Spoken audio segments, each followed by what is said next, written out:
തിരുവെടുത്ത് വെളിപ്പെടുത്തുന്ന അത്രയും മാനവികത ലോകത്ത് പറയുന്ന മറ്റൊരു സന്ദേശമില്ല. ഈ ബൈബിൾ വെളിപ്പെടുത്തുന്ന മാനവികതയോളം ലോകത്തിൽ ഇത്രയും ചർച്ച ചെയ്യപ്പെടുന്ന മറ്റൊരു സന്ദേശമില്ലെന്ന് ഇന്ന് രാത്രി പറയുമ്പോൾ അതിന് ആമേൻ പറയാൻ പറ്റുമെങ്കിൽ ദൈവത്തിന് നന്ദി പറയണം. ബൈബിൾ വിളിച്ചു പറയുന്ന മാനവികതയാ ശരിക്കുമുള്ള മാനവികത. എന്താ ഈ മാനവികതയുടെ പ്രത്യേകത? മനുഷ്യനെ മനുഷ്യനായി കാണാൻ പഠിപ്പിക്കുന്ന, മനുഷ്യനെ മതത്തിൻ്റെ കണ്ണുകളിൽ നിന്നോ രാഷ്ട്രീയത്തിൻ്റെ കണ്ണുകളിൽ നിന്നോ മാറി മനുഷ്യനെ മനുഷ്യനായി കാണാൻ പഠിപ്പിക്കുന്ന മാനവികത. അതാണ് ബൈബിൾ പഠിപ്പിക്കുന്ന മാനവികത. ഈ സമൂഹം ഇങ്ങനല്ലായിരുന്നു. വായിച്ചു നോക്കണം. കേരളത്തിൽ പല പുസ്തകങ്ങൾ രചിക്കപ്പെട്ടിട്ടുണ്ട്. ഈ പുസ്തകങ്ങൾ പലതും വായിച്ചു നോക്കിയാൽ നമുക്ക് മനസ്സിലാകും, നയിക്കും നരിക്കും നടക്കാൻ പറ്റുന്ന റോഡ്, പക്ഷെ അവിടെ കൂടെ മനുഷ്യന് നടക്കാൻ കഴിയത്തില്ല.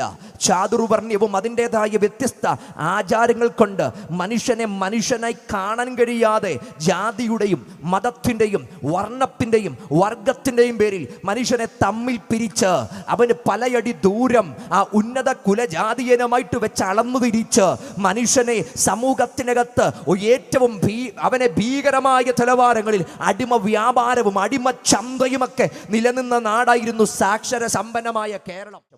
യേശുവിനെ പരസ്യമായിട്ട് പ്രസംഗിക്കുവാൻ ഒരവസരം കൂടെ ലഭിച്ചതിൽ ഏറെ കർത്താവിന് നന്ദി പറയുന്നു. ഉലകത്തിനകത്ത് അവതരിച്ചു വന്ന വ്യക്തിത്വങ്ങൾ പലരുണ്ടെങ്കിലും, അവതാരങ്ങളെന്ന് പറയുന്ന ഉയർത്തുന്ന ഒത്തിരി നാമങ്ങളുണ്ടെങ്കിലും, ഉലകത്തിനകത്ത് ഒത്തിരി വ്യക്തിപ്രഭാവങ്ങൾ യുഗവര്യന്മാരുണ്ടെങ്കിലും, അവരെക്കാളുമെല്ലാം ഉപരിയായി ഇന്നു രാത്രി ഞങ്ങൾക്കുയർത്തുവാൻ, എനിക്ക് ധൈര്യത്തോടെ ഉയർത്താൻ പറ്റുന്ന ഉലകത്തിലേക സമാധാനത്തിൻ്റെ നാമം കർത്താവായ യേശു ക്രിസ്തുവിൻ്റെ നാമമെന്ന് ഇന്ന് രാത്രി ഞാൻ പറയുമ്പോൾ അതിനാമൻ പറയാൻ പറ്റുന്ന ദൈവമക്കൾ ധൈര്യത്തോടെ ആ കരങ്ങൾ സ്വർഗത്തേക്ക് ഉയർത്തി ഈ രാത്രി ദൈവത്തിന് നന്ദി പറയാൻ കഴിയുമോ? നമുക്കറിയാം, ഈ സമൂഹത്തിനകത്ത് നമ്മൾ നോക്കുമ്പം നെപ്പോളിയൻ ബോണപ്പാർട്ടൊക്കെ ഏറ്റവും അവസാനം പറഞ്ഞു നിർത്തിയൊരു വാക്കുകളുണ്ട്. വാളുകൊണ്ട് ലോകത്തെ മുഴുവൻ വെട്ടിപ്പിടിച്ച് സാമ്രാജ്യങ്ങളെ കീഴടക്കിയ ആ മഹാസാമ്രാട്ട് ഏറ്റവും അവസാനം വാട്ടർലൂ യുദ്ധത്തിൽ പരാജയപ്പെട്ടതിനന്തരം ബ്രിട്ടീഷ് സൈന്യത്തോട് തോറ്റ ആ മനുഷ്യൻ സെൻറ്റ് ഹെലിന എന്ന് പറയുന്ന ഒരു ദ്വീപിൽ അന്ത്യവിശ്രാമം കൊള്ളുന്നതിൻ്റെ തൊട്ടു മുമ്പിൽ അദ്ദേഹം പറഞ്ഞൊരു വാക്കുകളുണ്ട്. ഞാനും അലക്സാണ്ടറും ഷാമലിയനുമൊക്കെ ഞങ്ങൾ ആയുധബലം കൊണ്ട്, കരബലം കൊണ്ട്, തൂലിക എടുത്തുകൊണ്ട്, പടവാളേന്തിക്കൊണ്ട് ഞങ്ങൾ ലോകത്തെ വെട്ടിപ്പിടിച്ചു. ഞങ്ങൾ വാളുകൊണ്ട് വെട്ടിപ്പിടിച്ചെങ്കിൽ മറ്റൊരു കൂട്ടം തൂലിക കൊണ്ട് എഴുതിപ്പിടിപ്പിച്ചു. സത്യവും അസത്യവും അപ്രിയ സത്യങ്ങളും അർദ്ധസത്യങ്ങളുമൊക്കെ എഴുതിപ്പിടിപ്പിച്ച് ലോകത്തെ കീഴടക്കിയ ഒത്തിരി പേരുടെ തൂലികകളുണ്ട്. എന്നാൽ വാളില്ലാതെ, തൂലികയില്ലാതെ, രക്തച്ചൊരിച്ചിൽ നടത്താതെ, രാഷ്ട്രീയ വിപ്ലവം നടത്താതെ, ദേശങ്ങളിൽ വാളിൻ്റെ വിപ്ലവത്തിൽ ഇരമ്പിക്കയറാതെ ലോകത്തെ പിടിച്ചടക്കിയ ഒരു സമാധാനത്തിൻ്റെ വിപ്ലവകാരിയുണ്ട്. അതാണ് കർത്താവായ യേശുക്രിസ്തു. നെപ്പോളിയൻ ബോണപ്പാർട്ടിൻ്റെ പരിമിതമായ അറിവിനകത്ത് അത് പറയാനേ കഴിഞ്ഞുള്ളെങ്കിൽ ഇന്ന് രാത്രി ആ യേശുവിൻ്റെ സാന്നിധ്യത്തെ അകതാരിൽ അനുഭവിച്ച ആത്മമണ്ഡലത്തിൽ അവിടുത്തെ വിടുതലുകളെ അനുഭവിക്കുന്ന ദൈവമക്കൾ ഇന്ന് രാത്രി പന്തലിനകത്തിരിപ്പുണ്ട്. അവരാത്മാവിൽ ദൈവത്തിന് മഹത്വം കൊടുത്തിട്ട് പറയണം, എൻ്റെ ജീവിതത്തിനകത്ത് ഇറങ്ങി വന്ന് എനിക്ക് പരിവർത്തനം വരുത്തിയ, എന്നെ ഞാനാക്കിയ യേശുവിൻ്റെ സന്ദേശത്തെക്കാൾ പുകൾ പറ്റുന്നതില്ലെന്ന് ബോധ്യമുണ്ടെങ്കിൽ ആ കരമെല്ലാം സ്വർഗത്തേക്കൊന്ന് ഉയർത്തി ഇന്ന് രാത്രി ദൈവത്തിന് നന്ദി പറഞ്ഞിട്ട് പറ, യേശുവിനെ പോലെ ഒരു നാമം വേറെയില്ല. ഞങ്ങളുടെ സന്ദേശം ആമുഖമായി വിളിച്ചു പറഞ്ഞ് ഇന്ന് രാത്രിയിൽ ഞാൻ എൻ്റെ പ്രഭാഷണത്തിലേക്ക് പ്രവേശിക്കുകയാണ്. മറ്റൊരുത്തനിലും രക്ഷയില്ല. നാം രക്ഷിക്കപ്പെടുവാൻ ആകാശത്തിൻ്റെ കീഴിൽ മനുഷ്യരുടെ നൽകപ്പെട്ടിരിക്കുന്ന യേശു ക്രിസ്തുവിൻ്റെ നാമമല്ലാതെ വേറെ ഒരു നാമവുമില്ലെന്നുള്ള പ്രഖ്യാപനത്തോടുകൂടെ ഞാൻ എൻ്റെ പ്രഭാഷണത്തിലേക്ക് പ്രവേശിക്കുന്നു. യോഹന്നാൻ്റെ സുവിശേഷം 17-ാം അധ്യായം അതിൻ്റെ 3-ാമത്തെ വാക്യം നമുക്ക് വായിക്കാം. ഏക സത്യദൈവമായ നിന്നെയും നീ അയച്ചിരിക്കുന്ന യേശു ക്രിസ്തുവിനെയും അറിയുന്നത് തന്നെ നിത്യജീവൻ ആകുന്നു. എല്ലാ കണ്ണുകളും അടയ്ക്കാം. ഒരു നിമിഷം ദൈവസന്നിധിയിൽ പ്രാർത്ഥിക്കാം. എല്ലാ ഹൃദയങ്ങളും എല്ലാ മനസ്സുകളും ഏകാഗ്രമാക്കിക്കൊണ്ട് ഇന്ന് രാത്രിയും തുറക്കപ്പെട്ട സ്വർഗത്തിന് കീഴിലായിരിക്കുന്ന ദൈവമക്കൾ സുവിശേഷത്തിൻ്റെ നിർമ്മല സത്യങ്ങൾ ഇന്ന് രാത്രി ദേശത്തിന് ഒരിക്കലൂടെ കൈമാറുമ്പോൾ ആ സുവിശേഷത്തിൻ്റെ ശക്തി ഇന്ന് രാത്രി പന്തലിനകത്ത് വെളിപ്പെടേണ്ടതിനായി ദൈവ മഹത്വം വെളിപ്പെടേണ്ടതിനായി, അത്ഭുതങ്ങൾ സംഭവിക്കേണ്ടതിനായി കൃപ ലഭിച്ച ദൈവമക്കൾ എല്ലാവരും അതരം തുറന്നൊരു നിമിഷം ഒന്ന് പ്രാർത്ഥിച്ചു തുടങ്ങട്ടെ. പ്രാർത്ഥനയുടെ ശബ്ദം ഇന്ന് രാത്രി പന്തലിനകത്തുനിന്ന് ഉയരുമ്പോൾ വചനത്തിൻ്റെ വ്യാപനത്തിന് വിരോധമായിട്ട് നിൽക്കുന്ന ഇരുട്ടിൻ്റെ പദ്ധതികൾ, അതിൻ്റെ ആധിപത്യങ്ങൾ ഇന്ന് രാത്രി തകർത്തെറിയപ്പെടുമെന്ന് കൃപ ലഭിച്ച ദൈവമക്കൾ ആത്മാവിൽ ബോധ്യത്തോടെ തിരിച്ചറിയുന്നെങ്കിൽ അവർ ചേർന്ന് ചില മിനിറ്റുകളിൽ ആദരങ്ങൾ തുറന്ന് ദൈവത്തിന് നന്ദി പറഞ്ഞു തുടങ്ങട്ടെ. ഞങ്ങളുടെ പിതാവ്, ഇന്ന് രാത്രി ഞങ്ങൾ നന്ദി പറയുന്നു. ക്രൂശിൻ്റെ ശക്തി പന്തലിനകത്ത് വ്യാപരിക്കുന്നതിനും നന്ദി പറയുന്നു. ഈ ദേശത്തോട് കൈമാറുന്ന ദൈവിക ദൂതുകൾ ഇന്ന് രാത്രി അത് വിടുതലായി ദൈവപ്രവൃത്തിയായി തീരേണ്ടതിനായി ഞങ്ങൾ ഒരുമിച്ച് ആത്മാവിൽ അങ്ങയോട് പ്രാർത്ഥിക്കുന്നു. സാന്നിധ്യത്തിന് നന്ദി പറയുന്നു. യേശു ക്രിസ്തുവിൻ നിസ്തുല്യ നാമത്തിൽ തന്നെ ആമേൻ. ഏകസത്യ ദൈവമായ നിന്നെയും നീ അയച്ചിരിക്കുന്ന യേശു ക്രിസ്തുവിനെയും അറിയുന്നത് തന്നെ നിത്യ ജീവൻ ആകുന്നു. യോഹന്നാന്റെ സുവിശേഷം വ്യത്യസ്തതയുടെ കലവറ നമ്മുടെ മുമ്പിൽ തുറന്നിടുന്നൊരു സുവിശേഷമാണ്. തുടങ്ങുന്ന വാക്യം മുതൽ പര്യവസാനിക്കുന്ന വാക്യം വരെ ഏറെ വ്യത്യസ്തതകൾ ഉൾക്കൊണ്ടിരിക്കുന്ന ഒരു പുസ്തകമാണ് യോഹന്നാൻ എഴുതിയ സുവിശേഷം. ആദ്യത്തെ 4 പുസ്തകങ്ങൾ സുവിശേഷങ്ങൾ എന്ന് അറിയപ്പെടുന്നു. അതിൽ തന്നെ ആദ്യത്തെ 3 സുവിശേഷങ്ങളെ സമവീക്ഷണ സുവിശേഷങ്ങൾ അല്ലെങ്കിൽ സിനോപ്റ്റിക് ഗോസ്പലുകൾ എന്നറിയപ്പെടുകയാണ്. അതിൻ്റെ കെട്ടിലും മട്ടിലും ഭാവത്തിലും അവതരണ രീതിയിലും അതിൻ്റെ അർത്ഥതലങ്ങളിലും പ്രമേയ പുരോഗതിയിലുമൊക്കെ സമാനതകൾ പുലർത്തുന്നത് കൊണ്ടാണ് അതിനെ സമവീക്ഷണ സുവിശേഷം അല്ലെങ്കിൽ സിനോപ്റ്റിക് ഗോസ്പലുകൾ എന്നറിയപ്പെടുന്നത്. മത്തായിയുടെ സുവിശേഷത്തിലേക്ക് വരുമ്പോൾ പഴയ നിയമത്തിൻ്റെ കറക്റ്റ് ബ്രിഡ്ജുമായിട്ടാണ് മത്തായി പുരോഗമിക്കുന്നത്.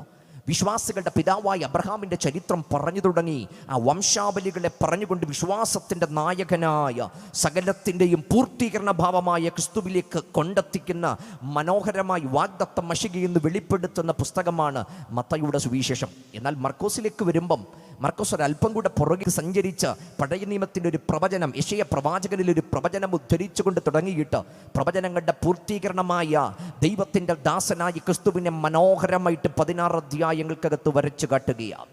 എന്നാൽ ലൂക്കോസിലേക്ക് വരുമ്പം ലൂക്കോസും ഒരല്പം കൂടെ പുറകിലേക്ക് പോകുന്നുണ്ട്. യേശുവിൻ്റെ ചരിത്രത്തിന് തൊട്ടു മുമ്പ് സംഭവിച്ച സക്കറിയാവ് എലിസബത്ത് ദമ്പതികളുടെ ജീവിതത്തിൽ നടന്ന ദൈവപ്രവൃത്തിയുടെ വാക്കുകൾ അടർത്തിയെടുത്ത് ഉദ്ധരിച്ചുകൊണ്ട് യോഹന്നാൻ്റെ ചരിത്രത്തെ പറഞ്ഞുകൊണ്ടാണ് ശരിക്കും ലൂക്കോസ് ആരംഭിക്കുന്നത്. അപ്പോൾ ഇവിടെ പരിമിതിയുള്ളൊരു പുരോഹിതൻ്റെ കുടുംബത്തെപ്പറ്റി പറഞ്ഞു തുടങ്ങിയിട്ട് സകലത്തിൻ്റെയും ആത്യന്തിക ഘടകമായ ക്രിസ്തു എന്ന ഈ വ്യക്തമായി ഭൂമിയിൽ അവതരിച്ചു വന്ന പൂർണ്ണ പുരുഷനെ ആ പുസ്തകത്തിലൂടെ പരിചയപ്പെടുത്തി തരികയാണ്. പക്ഷെ യോഹന്നാനിലേക്ക് വരുമ്പം യോഹന്നാൻ പിന്നെയും പുറകിലേക്ക് പോവുക.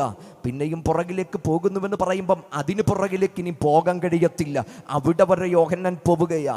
ആദ്യത്തെ വാക്യം തുടങ്ങുന്നത് അത്രയും പുറകിലേക്ക് പോയ ആദിയിൽ വചനമുണ്ടായിരുന്നു, വചനം ദൈവത്തോടു കൂടെയായിരുന്നു, വചനം ദൈവമായിരുന്നു. യേശുവിൻ്റെ നിത്യത്വം, യേശുവിൻ്റെ വ്യക്തിത്വം, യേശുവിൻ്റെ ദൈവത്വം ഏറ്റവും ആധികാരികമായി യോഹന്നാൻ തെളിയിക്കുകയാണ്. ഈ പുസ്തകത്തിനകത്തേക്ക് നോക്കിയ തെളിയപ്പെടുന്ന പരമമായ കാര്യങ്ങൾ, ഇവിടെയുള്ള പല ദുരുപദേശ സംഘടനകളും ഏറ്റവും അധികമായി ഓടിപ്പോകുന്ന ഒത്തിരി വാക്യങ്ങൾ ഉൾന്നിട്ടിരിക്കുന്ന പുസ്തകമാണ് യോഹന്നാൻ എഴുതിയ സുവിശേഷം എന്നുള്ളത്. അന്ന് കാലത്ത് ഏതാണ്ട് 90കളിൽ AD 90കളിൽ എഴുതപ്പെട്ടതായതുകൊണ്ട് ജ്ഞാനമതം അതിൻ്റെ ആരംഭ ദിശയിലായിരുന്നു. ജ്ഞാനമതത്തിൻ്റെ ഉപദേശങ്ങൾ നമുക്കറിയാം. അവർ പറയുന്നത് യേശു ദൈവമല്ല, യേശു ചെറിയ ദൈവമാണ്, യേശു സൃഷ്ടിയാണ്, യേശു പരിമിതിയുള്ളവനാണ്, താൽക്കാലികനാണ്, നിർമ്മിതിയാണ്. അതിയായ തലങ്ങൾ പറഞ്ഞ് രക്ഷാപൂർത്തീകരണത്തിന് ജ്ഞാനം ഏറ്റവും അധികം വാരിക്കൂട്ടുന്നത് ആവശ്യമെന്ന് പറഞ്ഞ് ജനത്തെ തെറ്റായ നിലയിൽ നയിക്കുമ്പോൾ അവിടെ യോഹന്നാൻ വെളിപ്പെടുത്തുന്നത് അവിടുന്ന് സൃഷ്ടിയല്ല, അവിടുന്ന് സൃഷ്ടാവാണ്. അവിടുന്ന് പരിമിതിയുള്ളവനല്ല, അവിടുന്ന് അപരിമിതനാണ്. അവിടുന്ന് താൽക്കാലികതയുള്ളവനല്ല, അവിടുന്ന് നിത്യനാണ്. അവിടുന്ന് സൃഷ്ടിയല്ല, അവിടുന്ന് സകലത്തിൻ്റെയും സൃഷ്ടാവാണ്. പൗലോസിൻ്റെ വാക്കുകളുടെ അടർത്തിയെടുത്താൽ പറയാൻ പറ്റും, അവൻ സകല സൃഷ്ടിയുടെയും ആദ്യജാതനാകുന്നു. അതുകൊണ്ട് കൊലോസി ലേഖനത്തിനകത്തും അവിടെയും ജ്ഞാനവാദികളെ അഭിസംബോധന ചെയ്തുകൊണ്ട് 10 വിധ ദുരുപദേശ വിഭാഗങ്ങളെ അഭിസംബോധന ചെയ്തുകൊണ്ട് പറയുമ്പോഴും അവിടെയും പറയുന്നത് അവൻ സകല സൃഷ്ടിയുടെയും ആദ്യജാതനാണ്. ഇന്ന് രാത്രി ഈ കർത്താവിനെ സേവിപ്പാന് ദൈവം നമുക്ക് അവസരം തന്നത്. അവൻ നിത്യനായ ദൈവം, സനാതനനായ ദൈവം, സീമാതീതനായ ദൈവം, സ്വയം സ്ഥിരതനായവൻ, സത്തമനായവൻ, സർവശക്തനായവ, ഉന്നതനായ ദൈവത്തെ, ഈ പാർത്തലത്തിൽ ഇത്രയും ഉന്നതനായ ഒരു ദൈവത്തെ സേവിക്കാൻ ദൈവം നമുക്ക് അവസരം തരുവാനിടയായി. അപ്പം യോഹന്നാൻ യേശുവിൻ്റെ മഹത്വത്തെ, ദൈവത്വത്തെ വെളിപ്പെടുത്തുകയാണ്. അങ്ങനെ തുടങ്ങുന്നു ഈ പുസ്തകത്തിൻ്റെ വ്യത്യസ്തതകൾ. യേശു എവിടെ ജനിച്ചെന്ന് ഇവിടെ പറയുന്നില്ല. യേശുവിൻ്റെ മാതാപിതാക്കളുടെ പേരുകൾ ഈ പുസ്തകത്തിലില്ല. യേശുവിൻ്റെ കൂടെ നടന്ന ശിഷ്യന്മാരുടെ പേരുകൾ ഇതിനകത്ത് കാണുന്നില്ല. മറ്റ് സുവിശേഷങ്ങൾ എഴുതി വെച്ച 34 അത്ഭുതങ്ങളിൽ ഇതിനകത്താകപ്പാടെ 8 മാത്രമേ കാണുന്നുള്ളൂ. അതുപോലും മറ്റു പലരും എഴുതാത്ത അത്ഭുതങ്ങൾ യോഹന്നാൻ യുണീക്കായിട്ട് കോരിയെടുത്ത ഭാഗത്ത് കൊണ്ട് പ്ലേസ് ചെയ്ത് വെച്ചിരിക്കുകയാണ്. നമ്മൾ നോക്കിയാൽ മറ്റുള്ള സുവിശേഷങ്ങളിൽ നിന്ന് 80% ഇതിനകത്ത് യുണീക്കാണ്. ആദ്യത്തെ അധ്യായത്തിലെ 1 മുതൽ 18 വരെയുള്ള വാക്യങ്ങൾ, 2-ാം അധ്യായത്തിന്റെ സംഭവങ്ങൾ, 3-ാം അധ്യായത്തിൽ നിക്കോദിമോസുമായിട്ടുള്ള സംഭവം, അതുപോലെ 4-ാം അധ്യായത്തിനകത്ത് ശമരിയക്കാരി സ്ത്രീയുമായിട്ടുള്ളത്, 5-ാം അധ്യായത്തിൽ കുളക്കരയിലെ സംഭവങ്ങൾ, 6-ാം അധ്യായത്തിൽ 5 അപ്പം കൊണ്ട് 5000 പേരെ പോഷിപ്പിച്ചതിന് ശേഷമുള്ള ദീർഘ സംഭാഷണ പരമ്പരകൾ, 9-ാം അധ്യായത്തിൽ കുരുടനെ സൗഖ്യമാക്കിയതിന് ശേഷമുള്ള ആലയത്തിലെ സംഭവ വികാസങ്ങൾ, 10-ാം അധ്യായത്തിലെ ഇടയനും ആടും തമ്മിലുള്ള ആ ഒരു സംഭാഷണ പരമ്പരകൾ, 11-ാം അധ്യായത്തിൽ ലാസറിന്റെ കുടുംബത്തിൽ നടന്നത്, 12-ാം അധ്യായത്തിലെ പന്തി ഭോജനം, 13-ാം അധ്യായം മുതൽ 17-ാം അധ്യായം വരെയുള്ള 5 അധ്യായങ്ങളിലെ ദീർഘ സംഭാഷണങ്ങൾ, 21-ാം അധ്യായത്തിലെ മീൻപിടുത്തം, ഇതൊക്കെ യോഹന്നാന്റെ വളരെ യുണീക്കായിട്ട് യോഹന്നാൻ അവതരിപ്പിച്ചിരിക്കുന്നത്. പക്ഷെ ഇത് മുഴുവൻ എഴുതി വെച്ചത് കൊണ്ട് ഒരൊറ്റ കാര്യമായി യോഹന്നാൻ വെളിപ്പെടുത്തിയത് 20:31 കാണുന്നുണ്ട്. യേശു ദൈവപുത്രനായ ക്രിസ്തു എന്ന് നിങ്ങൾ വിശ്വസിക്കേണ്ടതിനും വിശ്വസിച്ചിട്ട് അവൻ്റെ നാമത്തിൽ നിങ്ങൾക്ക് ജീവൻ ഉണ്ടാകേണ്ടതിന് മാത്രമേ ഇത് എഴുതിയത്. എന്തിനാ ഇന്ന് രാത്രി പ്രസംഗം നടത്തുന്നത്? ഇവിടെ ഇരിക്കുന്ന കേവലം വിശ്വാസി ജനങ്ങളെ മാത്രം കണ്ടുകൊണ്ടല്ല ഇന്ന് രാത്രി ഞങ്ങൾ പ്രസംഗിക്കുന്നത്. മറിച്ച് ഈ ശബ്ദവീതി ഞങ്ങളെ കേൾക്കുന്ന മുഴുവൻ ജനത്തോടും ധൈര്യത്തോടെ ഞങ്ങൾക്ക് പറയാൻ പറ്റുന്ന ഞങ്ങളുടെയും ഒരു ഉദ്ദേശമുണ്ട്. യേശു ക്രിസ്തു ദൈവപുത്രനെന്ന് സകല മാനവകുലം അറിയുകയും അത് മുഖാന്തരമുള്ള ദൈവത്തിൻ്റെ ജീവൻ പ്രാപിക്കേണ്ടതിനാണ് ശരിക്കും ഈ പുസ്തകം എഴുതുന്നതും ഞങ്ങൾ ഈ പ്രഭാഷണം നടത്തുന്നതും. യേശു ദൈവപുത്രൻ, യേശു ഏക രക്ഷകൻ, യേശു ഏക വീണ്ടെടുപ്പുകാരൻ, യേശു സകലത്തിൻ്റെയും ആധാര ഘടകം, അവൻ സകലത്തെയും വീണ്ടെടുത്ത നിത്യനായ ദൈവം. അപ്പോൾ ഇതാണ് ഈ പുസ്തകത്തിൻ്റെ പ്രധാനപ്പെട്ട പ്രമേയം എന്നുള്ളത്. ഞാൻ പറഞ്ഞല്ലോ ഇതിനകത്ത് ഒത്തിരി അത്ഭുതങ്ങളൊന്നുമില്ല. ആകപ്പാടെ 8 എഴുതിയിട്ടുള്ളൂ. 7 ഉയർപ്പിന് മുമ്പും 1 ഉയർപ്പിന് ശേഷവും, അങ്ങനെ ആകപ്പാടെ 8. ഈ ഉയർപ്പിന് മുമ്പുള്ള സംഭവങ്ങൾ നമ്മൾ നോക്കിയാൽ യേശു ചെയ്ത എല്ലാ അത്ഭുതങ്ങളും ചിലതിനെ വെളിപ്പെടുത്തുന്നത്. അതുകൊണ്ട് അത്ഭുതം എന്ന പദം തന്നെ ഈ പുസ്തകത്തിനകത്തില്ല. മറിച്ച് പറഞ്ഞ പദം അടയാളം എന്ന പദമാണ്, സൈൻ എന്ന പദമാണ് ഉപയോഗിച്ചിരിക്കുന്നത്. സൈൻ എന്ന് പറഞ്ഞ ചിലതിനെ വെളിപ്പെടുത്തുന്നത്. തിരുവല്ലയിൽ നിന്ന് ഞാൻ സഞ്ചരിച്ച് ഇവിടെ കൊട്ടാരക്കരയ്ക്ക് വരുന്ന വഴി ഒത്തിരിയിടത്ത് കൊട്ടാരക്കരയ്ക്ക് ഇത്ര കിലോമീറ്റർ എന്നുള്ള ബോർഡ് കണ്ടു. അത് കണ്ട് ഒത്തിരി പേർ കൊട്ടാരക്കര വന്നിട്ടുണ്ട്. തിരുവനന്തപുരത്തിൻ്റെ ബോർഡ് കണ്ട് ഒത്തിരി പേർ തിരുവനന്തപുരത്ത് എത്തിയിട്ടുണ്ട്. പക്ഷേ ആ ബോർഡ്, ആ വഴികാട്ടിയായി നിൽക്കുന്നത് ഒരിക്കലും തിരുവനന്തപുരം പട്ടണം കണ്ടിട്ടില്ല, ഒരിക്കലും കൊട്ടാരക്കര പട്ടണം കണ്ടിട്ടില്ല. എന്ന് പറഞ്ഞാൽ എന്തുകൊണ്ട് യോഹന്നാൻ സൈൻ എന്ന പദം അടർത്തി വെച്ചിരിക്കുന്ന ഒറ്റ കാര്യമേ ഉള്ളൂ. കേവലം ഒരു അത്ഭുതങ്ങൾ പ്രാപിച്ചതുകൊണ്ട് ഒരുവരും രക്ഷപ്പെടാൻ കഴിയത്തില്ല. മറിച്ച് അത്ഭുതങ്ങളുടെ പുറകിലെ ആധാര ഘടകമായ ക്രിസ്തു എന്ന വ്യക്തിപ്രഭാവത്തെ, യേശുവിൻ്റെ വ്യക്തിത്വത്തെ അകതാരിൽ അനുഭവിച്ച ആ വ്യക്തിപ്രഭാവത്തിന് വേണ്ടി ഹൃദയങ്ങളെ തുറന്നു കൊടുക്കുന്ന ഏതൊരു മനുഷ്യനെയും കരം നീട്ടി വിടുവിക്കാൻ കഴിയുന്ന രക്ഷയുടെ ആധാര ഘടകമാണ് ക്രിസ്തു എന്ന് ഇന്ന് രാത്രി വിളിച്ചു പറഞ്ഞാൽ അത് അനുഭവിച്ചിട്ടുള്ള ദൈവമക്കളുണ്ടെങ്കിൽ അവർ ആ കരമുയർത്തി ദൈവത്തിന് നന്ദി കൊടുത്തിട്ട് പറ, ജീവിതത്തിന്റെ വഴിത്താരകളിൽ ഞങ്ങൾ അനുഭവിച്ചതാണ് ആ ക്രിസ്തുവിനെ. അവിടുന്ന് രക്ഷണം. അതുകൊണ്ട് 2-ാം അധ്യായത്തിൽ നോക്കിക്കേ, യേശു ഒരു വീട്ടിലേക്ക് കടന്നു ചെന്ന ആ വിവാഹ വീട്ടിലേക്ക് ചെന്നിട്ട് അവിടെ വെള്ളം വീഞ്ഞാക്കുന്നുണ്ട്. ശരിക്കും അവിടെ താൻ വെളിപ്പെടുന്ന 2:11 കിടപ്പുണ്ട്.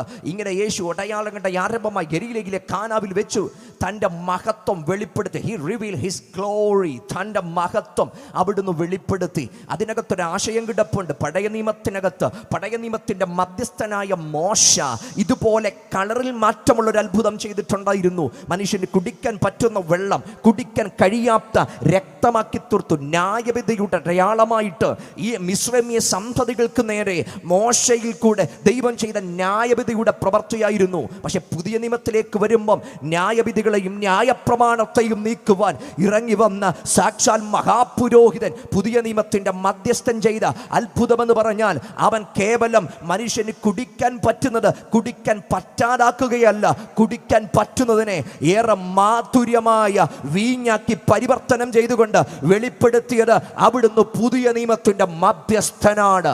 അവിടുന്ന് പുതിയ നിയമത്തിന്റെ മധ്യസ്ഥന് എന്ന് പറഞ്ഞ കുടുംബത്തിനകത്ത് ഒരു ഉയരേണ്ട സ്ഥാനത്ത് ഇറങ്ങി വന്ന് അത്ഭുതങ്ങൾ പ്രവർത്തിച്ച ക്രിസ്തുവിന്റെ ആ പരിവർത്തനത്തിന്റെ സന്ദേശമാണ് എക്കാലത്തും ക്രൈസ്തവികതയുടെ അടയാളമെങ്കിൽ കുടുംബങ്ങൾക്ക് പരിവർത്തനം വരുത്താൻ, സമൂഹങ്ങൾക്ക് പരിവർത്തനം വരുത്താൻ ക്രിസ്തുവിന്റെ സന്ദേശത്തിന് കഴിയും. അപ്പൊ യേശു തന്നെത്താൻ വെളിപ്പെടുത്തി. പിന്നെയുമുണ്ട് 6-ാം അധ്യായത്തിൽ വരുമ്പം 5 അപ്പം കൊണ്ട് 5000 പേരെ പോഷിപ്പിച്ചു. ക്രിസ്തു വെളിപ്പെടുത്തി, ഞാൻ ജീവന്റെ അപ്പമാ എന്ന് പറഞ്ഞ വയറ് നിറഞ്ഞതല്ല അത്ഭുതം, ഞാൻ ജീവന്റെ അപ്പമെന്ന് അറിയുന്നത് അത്ഭുതം. വയറ് നിറയുന്നത് അത്ഭുതമെന്ന് പറയുന്ന ലോകത്ത് ക്രിസ്തു വെളിപ്പെടുത്തിയത് വയറ് നിറയുന്നതല്ല അത്ഭുതം, താൻ ജീവന്റെ അപ്പമെന്നും എന്നെ തിന്നുന്നവൻ എൻ മൂലം ജീവിക്കുമെന്ന വെളിപ്പാട് നിങ്ങളുടെ ഹൃദയത്തിനകത്ത് അങ്കുരിക്കുന്നെങ്കിൽ അതാണ് ശരിക്കും അത്ഭുതമെന്നുള്ളത്. അടുത്തത് 9-ാം അധ്യായത്തിൽ ലോകത്തിന്റെ വെളിച്ചം ഒരിക്കലും കാണാത്തൊരു മനുഷ്യന്റെ മുമ്പിൽ വെളിച്ചത്തിന്റെ വാതയാനം തുറന്നു കൊടുത്തു. വെളിച്ചത്തിന്റെ വാതയാനം തുറന്നു കൊടുത്തിട്ട് അവന്റെ മുമ്പിൽ വെളിപ്പെടുത്തി. ഏറ്റവും അവസാനം വന്നിട്ട് ചോദിച്ചു, സാക്ഷാൽ നീ ദൈവപുത്രനിൽ വിശ്വസിക്കുന്നോ? അവൻ ചോദിച്ചൊരു കാര്യമുണ്ട്, അവൻ ആരെന്നറിഞ്ഞാൽ ഞാൻ വിശ്വസിക്കാം. യേശു പറഞ്ഞു, നിന്നോട് സംസാരിക്കുന്ന ഞാൻ തന്നെയാണ് അവൻ എന്ന് പറഞ്ഞാൽ നിന്റെ കണ്ണുകൊണ്ട്, നിന്റെ കാഴ്ച കൊണ്ട് നീ പലതിനെയും കണ്ടു. നിനക്ക് തന്ന ഏറ്റവും വലിയ ഗിഫ്റ്റ് എന്ന് പറഞ്ഞാൽ കാഴ്ചയാണ്. ഒരു കുരുടനെ സംബന്ധിച്ച് അവന് ലാപ്ടോപ്പ് കൊടുത്തിട്ട് കാര്യമില്ല, ടാബ് കൊടുത്തിട്ട് കാര്യമില്ല, അവന് ഇന്റർനെറ്റ് കണക്ഷൻ കൊടുത്തിട്ട് കാര്യമില്ല. കാരണം എന്നും ഇരുട്ടാ. എന്നാൽ ഇരുട്ടിനകത്ത് കിടക്കുന്ന മനുഷ്യന് ക്രിസ്തു കൊടുത്തത് വെളിച്ചമാ. പക്ഷെ ആ വെളിച്ചത്തിനകത്ത് അവൻ പലതിനെയും കണ്ടു. അപ്പനെ കണ്ടു, അമ്മയെ കണ്ടു, താരജാലങ്ങളെ കണ്ടു, വർണ്ണാഭമായത് പലതും കണ്ടു, ആലയത്തിന്റെ രമ്യ ഭംഗികൾ കണ്ടു. ഇത് പലതും കണ്ട് നിൽക്കുന്നവന്റെ മുമ്പിൽ നിന്നിട്ട് യേശു ചോദിക്കുന്ന ഒരു കാര്യമുണ്ട്, നീ വാസ്തവമായി ദൈവപുത്രനിൽ വിശ്വസിക്കുന്നുവോ? അവൻ പറഞ്ഞ, അറിഞ്ഞാൽ ഞാൻ വിശ്വസിക്കാം, നിന്നോട് സംസാരിക്കുന്ന ഞാൻ തന്നെയാണ് അവൻ എന്ന് പറഞ്ഞാൽ അവന്റെ മുമ്പിൽ വെളിപ്പെടുത്തിയത് നിനക്ക് ലഭിച്ച വിടുതലിനകത്തൂടെ കണ്ണു തുറന്ന് നീ എന്നെ കാണുമ്പോൾ അത്ഭുതങ്ങൾ പൂർണ്ണമാകുന്നത്. ഈ ദിവസത്തിലെ സുവിശേഷ പരമ്പരകളിലൂടെ ജീവിതത്തിൽ സംഭവിക്കുന്ന വിടുതലുകൾ അത് ഇവിടെ അവസാനിച്ചു പോവരുത്. അതിനകത്തൂടെ കണ്ണു തുറന്നു നോക്കി ഇന്ന് രാത്രി സകലത്തിലെയും ആധാര ഘടകമായ ക്രിസ്തുവിനെ കാണുവാൻ നമ്മുടെ കണ്ണുകൾ തുറക്കപ്പെടണം. യേശു കാഴ്ച കൊടുത്തതിലൂടെ ജീവന്റെ വെളിച്ചമെന്ന് വെളിപ്പെടുത്തി. അവിടെ കൊണ്ട് അസ്തമിച്ചില്ല. 11-ാം അധ്യായത്തിൽ വരുമ്പം 4 ദിവസമായി നാറ്റം വെച്ചൊരു കുടുംബത്തിനകത്തേക്ക് കടന്നു ചെന്ന് സകല പ്രതീക്ഷകളും അപ്പുറത്തൊരു കൽക്കെട്ടിനകത്ത് അഴുകിത്തീരുകയാണ്. ഒരു കുടുംബത്തിൻ്റെ പ്രതീക്ഷയുടെ സകലത്തിൻ്റെയും പരമകോടിയായ ഒരു ചെറുപ്പക്കാരൻ, 2 സഹോദരിമാർ അവനെന്ന പ്രതീക്ഷ മനസ്സിൽ വെച്ച് പുലർത്തിക്കൊണ്ടുവരുമ്പോൾ ഇതാ പൊടുതനവെ ഒരു ദിവസം അവൻ്റെ മരണം, ആകസ്മികമായ മരണത്തിനവർ സാക്ഷ്യം വഹിക്കുന്നു. 4 ദിവസം കഴിയുന്നു. ശരീരം മുഴുവൻ അഴുകിയെളിഞ്ഞ് അപ്പുറത്തൊരു പ്രതീക്ഷയും അതിനോടൊപ്പം മനസ്സിനകത്ത് അഴുകിയെളിഞ്ഞു പോകുമ്പം അതിനകത്ത് ഇറങ്ങി വന്ന് കർത്താവ് അവനെ പുറത്തു കൊണ്ടിരുന്ന ഒരു രംഗം അവിടെ കാണുന്നുണ്ട്. അതിനു മുമ്പ് മാർത്തയോട് വെളിപ്പെടുത്തി, ഞാൻ ഇനി ചെയ്യാൻ പോകുന്നതിനേക്കാൾ വലിയൊരു അത്ഭുതം അങ്ങ് പറഞ്ഞിട്ട് ചെയ്യാം, ഞാൻ തന്നെ പുനരുത്ഥാനവും ജീവനും ുന്നു എന്നിൽ വിശ്വസിക്കുന്നവൻ മരിച്ചാലും ജീവിക്കും എന്ന് പറഞ്ഞ 4 ദിവസമായി 96 മണിക്കൂറിന്റെ ജീർണതയ്ക്കകത്ത് കിടക്കുന്ന ഒരുത്തനെ പുറത്തു കൊണ്ടുവരുന്നതല്ല അത്ഭുതം, മറിച്ച് സകല ജീവികളെയും മരിച്ചവരെയും ന്യായം വിധിക്കാൻ കഴിയുകയും തൻ്റെ വാക്കിന്റെ പ്രഭാവത്താൽ അവരെ പുറത്തു കൊണ്ടുവരാൻ കഴിയുന്ന അത്യുന്നതനായ കർത്താവിന്റെ സാന്നിധ്യത്തെ അകതാരിൽ അനുഭവിക്കുന്നത് ആയുസിന്റെ ഏറ്റവും വലിയ ഭാഗ്യം എന്ന് പറഞ്ഞാൽ മരിച്ചവൻ പുറത്തെഴുന്നേൽക്കുന്നതിനേക്കാൾ വലിയ അത്ഭുതം അവിടുന്ന് പുനരുത്ഥാനവും ജീവനുമെന്ന് അറിയുന്നത്. ക്രിസ്തു തന്നെത്താൻ വെളിപ്പെടുത്തി. ഞാൻ പറഞ്ഞത് ഇതൊരു ആമുഖ ഭാഗം. യോഹന്നാന്റെ സുവിശേഷം വെളിപ്പെടുത്തുന്നത് മുഴുവൻ ക്രിസ്തുവിലേക്ക്. ഇന്ന് രാത്രി എൻ്റെ പ്രഭാഷണത്തിൻ്റെ പ്രധാന ഭാഗത്തേക്ക് ഇന്ന് രാത്രി ഞാൻ ഓടി വരുന്നു. ഏറ്റവും പ്രധാനപ്പെട്ട കാര്യം, ഏക സത്യ ദൈവമായ ക്രിസ്തുവിനെ അറിയണം. ഇന്ന് രാത്രി നമ്മുടെ പ്രസംഗത്തിൻ്റെ തലക്കെട്ടത ഏക സത്യ ദൈവമായ ക്രിസ്തുവിനെ അറിയണം. ആരെ അറിയണം? എന്തറിയണം? എന്തിനറിയണം? ആരെയറിയണം? എന്തറിയണം? എന്തിനറിയണം? ഇന്ന് രാത്രി ഈ ചോദ്യങ്ങൾക്കുള്ള മറുപടിയെ തുടർന്നുള്ള മിനിറ്റുകൾ നമ്മൾ ഒരുമിച്ച് ചിന്തിക്കാൻ പോകുന്നത്, പെന്തക്കോസ്തുകാർ പൊതുവെ കൂടിയിരിക്കുന്ന ഇടങ്ങളിൽ ക്രിസ്തുവിനെ പറ്റി പ്രസംഗിച്ചു തുടങ്ങുമ്പം മുഖമൊന്ന് അല്പമൊന്ന് കോടുവനടയാകും. കാരണം നമ്മൾ ഇന്ന് സാധാരണ പ്രതീക്ഷിക്കുന്ന കോരിത്തരിപ്പിക്കുന്ന പലതുമുണ്ട്. പക്ഷെ പരസ്യവേദി ഞാൻ വിശ്വസിക്കുന്നത് അത് ക്രിസ്തുവിനെ പ്രസംഗിക്കാനുള്ള ഇടവെന്നാണ്. ക്രിസ്തുവിനെ പ്രസംഗിക്കാനുള്ളടമെന്ന് നമ്മളെ കോരിത്തരിപ്പിക്കാനായിരുന്നെങ്കിൽ അടച്ചിട്ടൊരു മുറിക്കകത്തിരുത്തി കോരിത്തരിപ്പിക്കാമായിരുന്നു. പക്ഷെ ഇവിടെ പ്രസംഗിക്കാനുള്ള ഏകനാമം അത് ക്രിസ്തുവിൻ്റെ നാമമാണ്. ക്രിസ്തുവല്ലാതെ ഇവിടെ പറയാൻ ഒരാളില്ല, ക്രിസ്തുവല്ലാതെ ഇവിടെ ഉയർത്താൻ ഒരാളില്ല. ഈ ലോകത്തിനകത്ത് ഉയർത്തി പറയാൻ ഒരു വ്യക്തിയുണ്ടെങ്കിൽ, ഉയർത്തി പറയാൻ ഒരു നാമമുണ്ടെങ്കിൽ, ഉയർത്തി പറയാൻ ഒരു സന്ദേശമുണ്ടെങ്കിൽ അത് സകലത്തിൻ്റെയും കാരണഭൂതനായ ക്രിസ്തുവിൻ്റെ സന്ദേശമല്ലാതെ വേറെ ഒന്നുമില്ലെന്ന്. സ്തോത്രം. അതിനകത്ത് നിങ്ങൾ ആമേൻ പറഞ്ഞാലും ആമേൻ പറഞ്ഞില്ലെങ്കിലും ഞാൻ പ്രസംഗിക്കും. പിന്നെ നിങ്ങൾ എൻ്റെ മുമ്പിൽ ഒരു കാര്യം കൂടെ ആമുഖം പറയാം. നിങ്ങൾ സ്വോത്രം പറഞ്ഞാലും സ്വോത്രം പറഞ്ഞില്ല എനിക്ക് വിഷയമില്ല. ഞാൻ ഇന്ന് രാത്രി ക്രിസ്തുവിനെ പ്രസംഗിക്കും. കാരണം ഞാൻ കവലയിൽ നിന്ന് പ്രസംഗിക്കുന്ന ആളാണ്. അതുകൊണ്ട് ഈ കവലയിൽ നിന്ന് പ്രസംഗിക്കുമ്പോൾ ആരും സ്വോത്രം പറഞ്ഞില്ലെങ്കിൽ ഇവിടെ നിന്ന് പ്രസംഗിക്കാൻ പറ്റും. കാരണം അത് സൂം മീറ്റിങ്ങിനകത്ത് കയ്യടി മാത്രം പ്രതീക്ഷിക്കുന്നവരെ ബുദ്ധിമുട്ടിയ കാലത്തും കവലയിൽ നിന്ന ഞങ്ങൾക്ക് യാതൊരു ബുദ്ധിമുട്ടില്ലാതെ ഒന്നും പ്രസംഗിക്കാൻ പറ്റും. കാരണം നിങ്ങൾ സ്വോത്രം പറഞ്ഞില്ലെങ്കിലും ക്രിസ്തുവിനെ പ്രസംഗിക്കുമ്പോൾ ഞങ്ങൾക്ക് ആവേശമുണ്ട്. കാരണം ഉലകത്തിൽ ഇത്രയും ആവേശത്തോടെ പറയാൻ പറ്റുന്നൊരു നാമം വേറെയില്ല, ഇത്ര ധൈര്യത്തോടെ ഉയർത്താൻ പറ്റുന്നൊരു നാമം വേറെയില്ല. ഇന്ന് രാത്രി ഇക്കിളി സന്ദേശമൊന്നും പ്രതീക്ഷിക്കേണ്ട, ഇന്ന് രാത്രി കുടുകുട ചിരിപ്പിക്കാനുള്ള സന്ദേശമാണെന്ന് നിങ്ങൾ വിചാരിക്കേണ്ട. ഇന്ന് രാത്രി ഉയർത്തുന്നൊരു ക്രിസ്തുവിനെയാണ്. അതിനാമേൻ പറയാൻ പറ്റുന്നവരെ ധൈര്യത്തോടെ ആമേൻ പറഞ്ഞ ആരും ഇവിടെ വിലക്കത്തില്ല. ഇന്ന് രാത്രി മാനവകുലത്തിന് മഹത്വകരമായ ഒറ്റനാമം, അത് യേശുവിന്റെ നാമം. ആരെ അറിയണം? ക്രിസ്തുവിനെ അറിയണം. എന്താണ് ഈ ഭൂമിയിലെ ഏറ്റവും വലിയ അറിവെന്ന് പറയുന്നത്? ഇവിടെ എന്തെങ്കിലുമൊക്കെ നേടിയെടുത്ത് ഈ ഏറ്റവും അധികം ഉയരത്തിൽ ഉയരിപ്പൊങ്ങുന്നതല്ല ഈ ആയുസിൻ്റെ ധന്യത. ഈ ആയുസിനകത്ത് ക്രിസ്തുവിനെ അറിയുന്നത് ഏറ്റവും വലുത്. ഈ ആയുസിനകത്ത് ക്രിസ്തുവിനെ അറിയണം. ഒരായുസ് മുഴുവൻ ആരോഗ്യവും ബലവും തന്നിട്ട് ആയുസ് മുഴുവൻ 100 ചക്ക അരി കടിച്ചു തീർക്കുന്നതല്ല ഒരു ആയുസിൻ്റെ ധന്യത, അല്ലെങ്കിൽ 100 വസ്ത്രം ധരിക്കുന്നതല്ല ആയുസിൻ്റെ ധന്യത. മറിച്ച് സ്രഷ്ടാവായ ക്രിസ്തുവിനെ അറിയുന്നതാണ് ഏറ്റവും പരമാർത്ഥമായ കാര്യം. ആരെ അറിയണം? ക്രിസ്തുവിനെ അറിയണം. എന്തിന് ക്രിസ്തുവിനെ അറിയണം? നമുക്കറിയാം ഇവിടെ അഹന്തയുള്ള ലോകമാ. മറ്റു പലതിലേക്കും മനുഷ്യൻ സഞ്ചരിച്ചു കൊണ്ടിരിക്കുക. പക്ഷെ എന്തുകൊണ്ട് മനുഷ്യന് ശരിക്കും പറഞ്ഞാൽ അഹങ്കരിക്കാൻ? എവിടെയാ ഈ ജീവിതം തുടങ്ങിയത്? ഈ ജീവിതം തുടങ്ങിയത് ഒരമ്മയുടെ ഉദരത്തിനകത്ത് പറ്റിപ്പിടിച്ച് വളർന്നു തുടങ്ങി അന്ന് തുടങ്ങിയ ജീവിതം എന്ന് പറഞ്ഞാൽ കൊച്ചറക്കകത്ത് തുടങ്ങിയ ജീവിതം ഏറ്റവും അവസാനം തീരുന്നത് 6 അടി കൊതുക്കി വെക്കാൻ പറ്റുന്ന കൊച്ചറക്കകത്ത് അവസാനിക്കും. ഒരു കൊച്ചറയെ തുടങ്ങി മറ്റൊരു കൊച്ചറയിൽ അവസാനിക്കും. 2000 സ്ക്വയർ ഫീറ്റിന്റെ വീട്ടിൽ പാർത്താളിനെയും 2000 സ്ക്വയർ ഫീറ്റ് വലിപ്പത്തിലുള്ള കല്ലറയിലൊന്നും കിടത്തണമെന്നില്ല. കാരണം ഇപ്പൊ സെമിത്തേരി കിട്ടാനില്ലാത്തത് കൊണ്ട് ഏറ്റവും കുറച്ചൊരു സ്ഥലത്ത് ഒതുക്കി നിർത്തും. 1.5 വർഷം കഴിയുമ്പം അടുത്ത ആള് വരുമ്പോൾ തട്ടി അകത്തിടും. അത്രയുള്ളെന്ന് ഒരു കൊച്ചറയെ തുടങ്ങി മറ്റൊരു കൊച്ചറയിൽ തീരുന്നതാ ജീവിതം എന്നുള്ളത്. ഈ ജീവിതത്തിനിടയ്ക്ക് അഹങ്കരിക്കാൻ വേറെ ഒന്നുമില്ല. സാക്ഷാൽ സൃഷ്ടാവായ ക്രിസ്തുവിനെ അറിയുന്നത് ഈ ആയുസിന്റെ ഏറ്റവും വലിയ ഭാഗ്യമെന്നുള്ളത്. ആരോ വായി തുറന്ന് പറഞ്ഞു തുടങ്ങിയ ജീവിതമാ. ഒരു കുഞ്ഞു ജനിച്ചു എന്ന് പറഞ്ഞു തുടങ്ങി, ഏറ്റവും അവസാനം ഡോക്ടർ പറയും ആള് പോയെന്ന് പറയും. ഇതിനിടയ്ക്ക് വായി തുറന്ന് എന്തൊക്കെയോ സ്വന്തമായി പറഞ്ഞതുകൊണ്ട് മനുഷ്യൻ എന്താ അഹങ്കരിക്കാനുള്ളത്? ഒന്നുമില്ല കേട്ടോ. ഈ ആയുസിനകത്ത് ക്രിസ്തുവിനെ അറിയണം. ആദ്യമായിട്ട് നടന്നു തുടങ്ങിയത് ആരുടെയോ കൈപിടിച്ച, ഏറ്റവും അവസാനം തീരുന്നത് ആ ഊന്നുപടി പിടിച്ചോ മറ്റാരുടെയോ കൈപിടിച്ച് തീരുന്നത് മനുഷ്യന്റെ ജീവിതം. ഇതിനിടയ്ക്ക് 2 കാല് കൊണ്ട് നടന്നിട്ട് കുറെ കാര്യങ്ങൾ ചെയ്യുന്നത് കൊണ്ട് മനുഷ്യൻ അഹങ്കരിക്കാൻ ഒന്നുമില്ല. ക്രിസ്തുവിനെ അറിയണം. ആദ്യമായിട്ട് നടപ്പ് പഠിച്ചതൊരു വണ്ടിയില, തിളങ്ങുന്ന കളർ ലൈറ്റുകളൊക്കെ കറങ്ങിക്കത്തുന്ന ഒരു വണ്ടിയിലല്ലേ മക്കളെ നടപ്പ് പഠിച്ചത്? അതിനകത്ത് അല്ലെങ്കിൽ സ്വിച്ചിലൊക്കെ തൊടുമ്പം പാട്ട് കേൾക്കും. ട്വിങ്കിൾ ട്വിങ്കിൾ ലിറ്റിൽ സ്റ്റാർ എന്ന് പറഞ്ഞ് പാട്ടൊക്കെ കേട്ടാ നടന്നു പഠിച്ചത്. ഏറ്റവും അവസാനം ഒരു വണ്ടിയെ കയറ്റുമ്പോൾ ആളിനറിവൊന്നുമില്ല. പക്ഷെ വണ്ടിയും ഇങ്ങനെ കളർ ലൈറ്റുകൾ കത്തുന്ന വണ്ടിയാ. കളർ ലൈറ്റുകൾ കത്തും, പക്ഷേ ആളൊന്നും അറിയത്തില്ല. അവിടെയും പാട്ട് കേൾക്കും. എന്താ പാട്ട് കേൾക്കുന്നത്? ട്വിങ്കിൾ ട്വിങ്കിൾ ലിറ്റിൽ സ്റ്റാർ ഒന്നുമല്ല.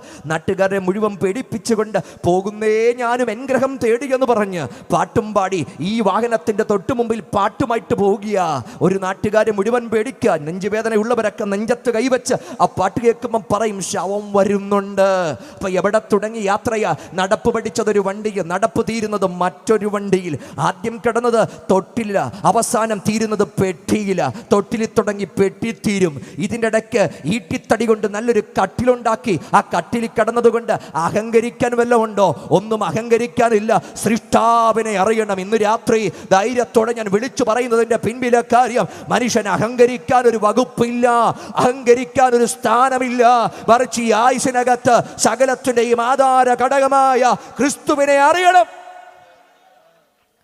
യേശുവിനെ അറിയുന്നത് ഈ ജീവിതത്തിൻ്റെ ഏറ്റവും വലിയ ധന്യത എന്നുള്ളത്. അപ്പം ആരെ അറിയണം? ക്രിസ്തുവിനെ അറിയണം. എന്തുകൊണ്ട് ക്രിസ്തുവിനെ അറിയണമെങ്കിൽ ഈ സന്ദേശത്തിൻ്റെ പ്രസക്തി ഇന്ന് രാത്രി ഞാൻ പങ്കുവെക്കാൻ താല്പര്യപ്പെടുന്നത്, ഈ യേശുവിൻ്റെ സന്ദേശം, ഏക സത്യദൈവമായ ക്രിസ്തുവിൻ്റെ സന്ദേശം എന്ന് പറഞ്ഞാൽ ഇത് മാനവികതയുടെ സന്ദേശമാണ്. മാനവികതയുടെ സന്ദേശം.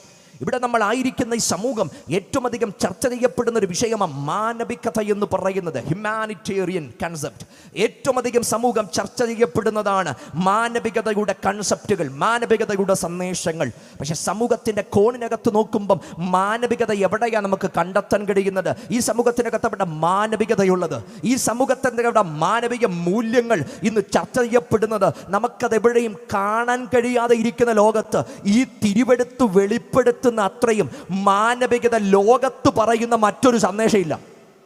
ഈ ബൈബിൾ വെളിപ്പെടുത്തുന്ന മാനവികതയോളം ലോകത്തിൽ ഇത്രയും ചർച്ച ചെയ്യപ്പെടുന്ന മറ്റൊരു സന്ദേശമില്ലെന്ന് ഇന്ന് രാത്രി പറയുമ്പോൾ അതിന് ആമേൻ പറയാൻ പറ്റുമെങ്കിൽ ദൈവത്തിന് നന്ദി പറയണം. ബൈബിൾ വിളിച്ചു പറയുന്ന മാനവികതയാ ശരിക്കുമുള്ള മാനവികത. എന്താ ഈ മാനവികതയുടെ പ്രത്യേകത? മനുഷ്യനെ കാണാൻ പഠിപ്പിക്കുന്ന, മനുഷ്യനെ മതത്തിൻ്റെ കണ്ണുകളിൽ നിന്നോ രാഷ്ട്രീയത്തിൻ്റെ കണ്ണുകളിൽ നിന്നോ മാറി മനുഷ്യനെ മനുഷ്യനായി കാണാൻ പഠിപ്പിക്കുന്ന മാനവികത, അതാണ് ബൈബിൾ പഠിപ്പിക്കുന്ന മാനവികത. ഈ സമൂഹം ഇങ്ങനല്ലായിരുന്നു.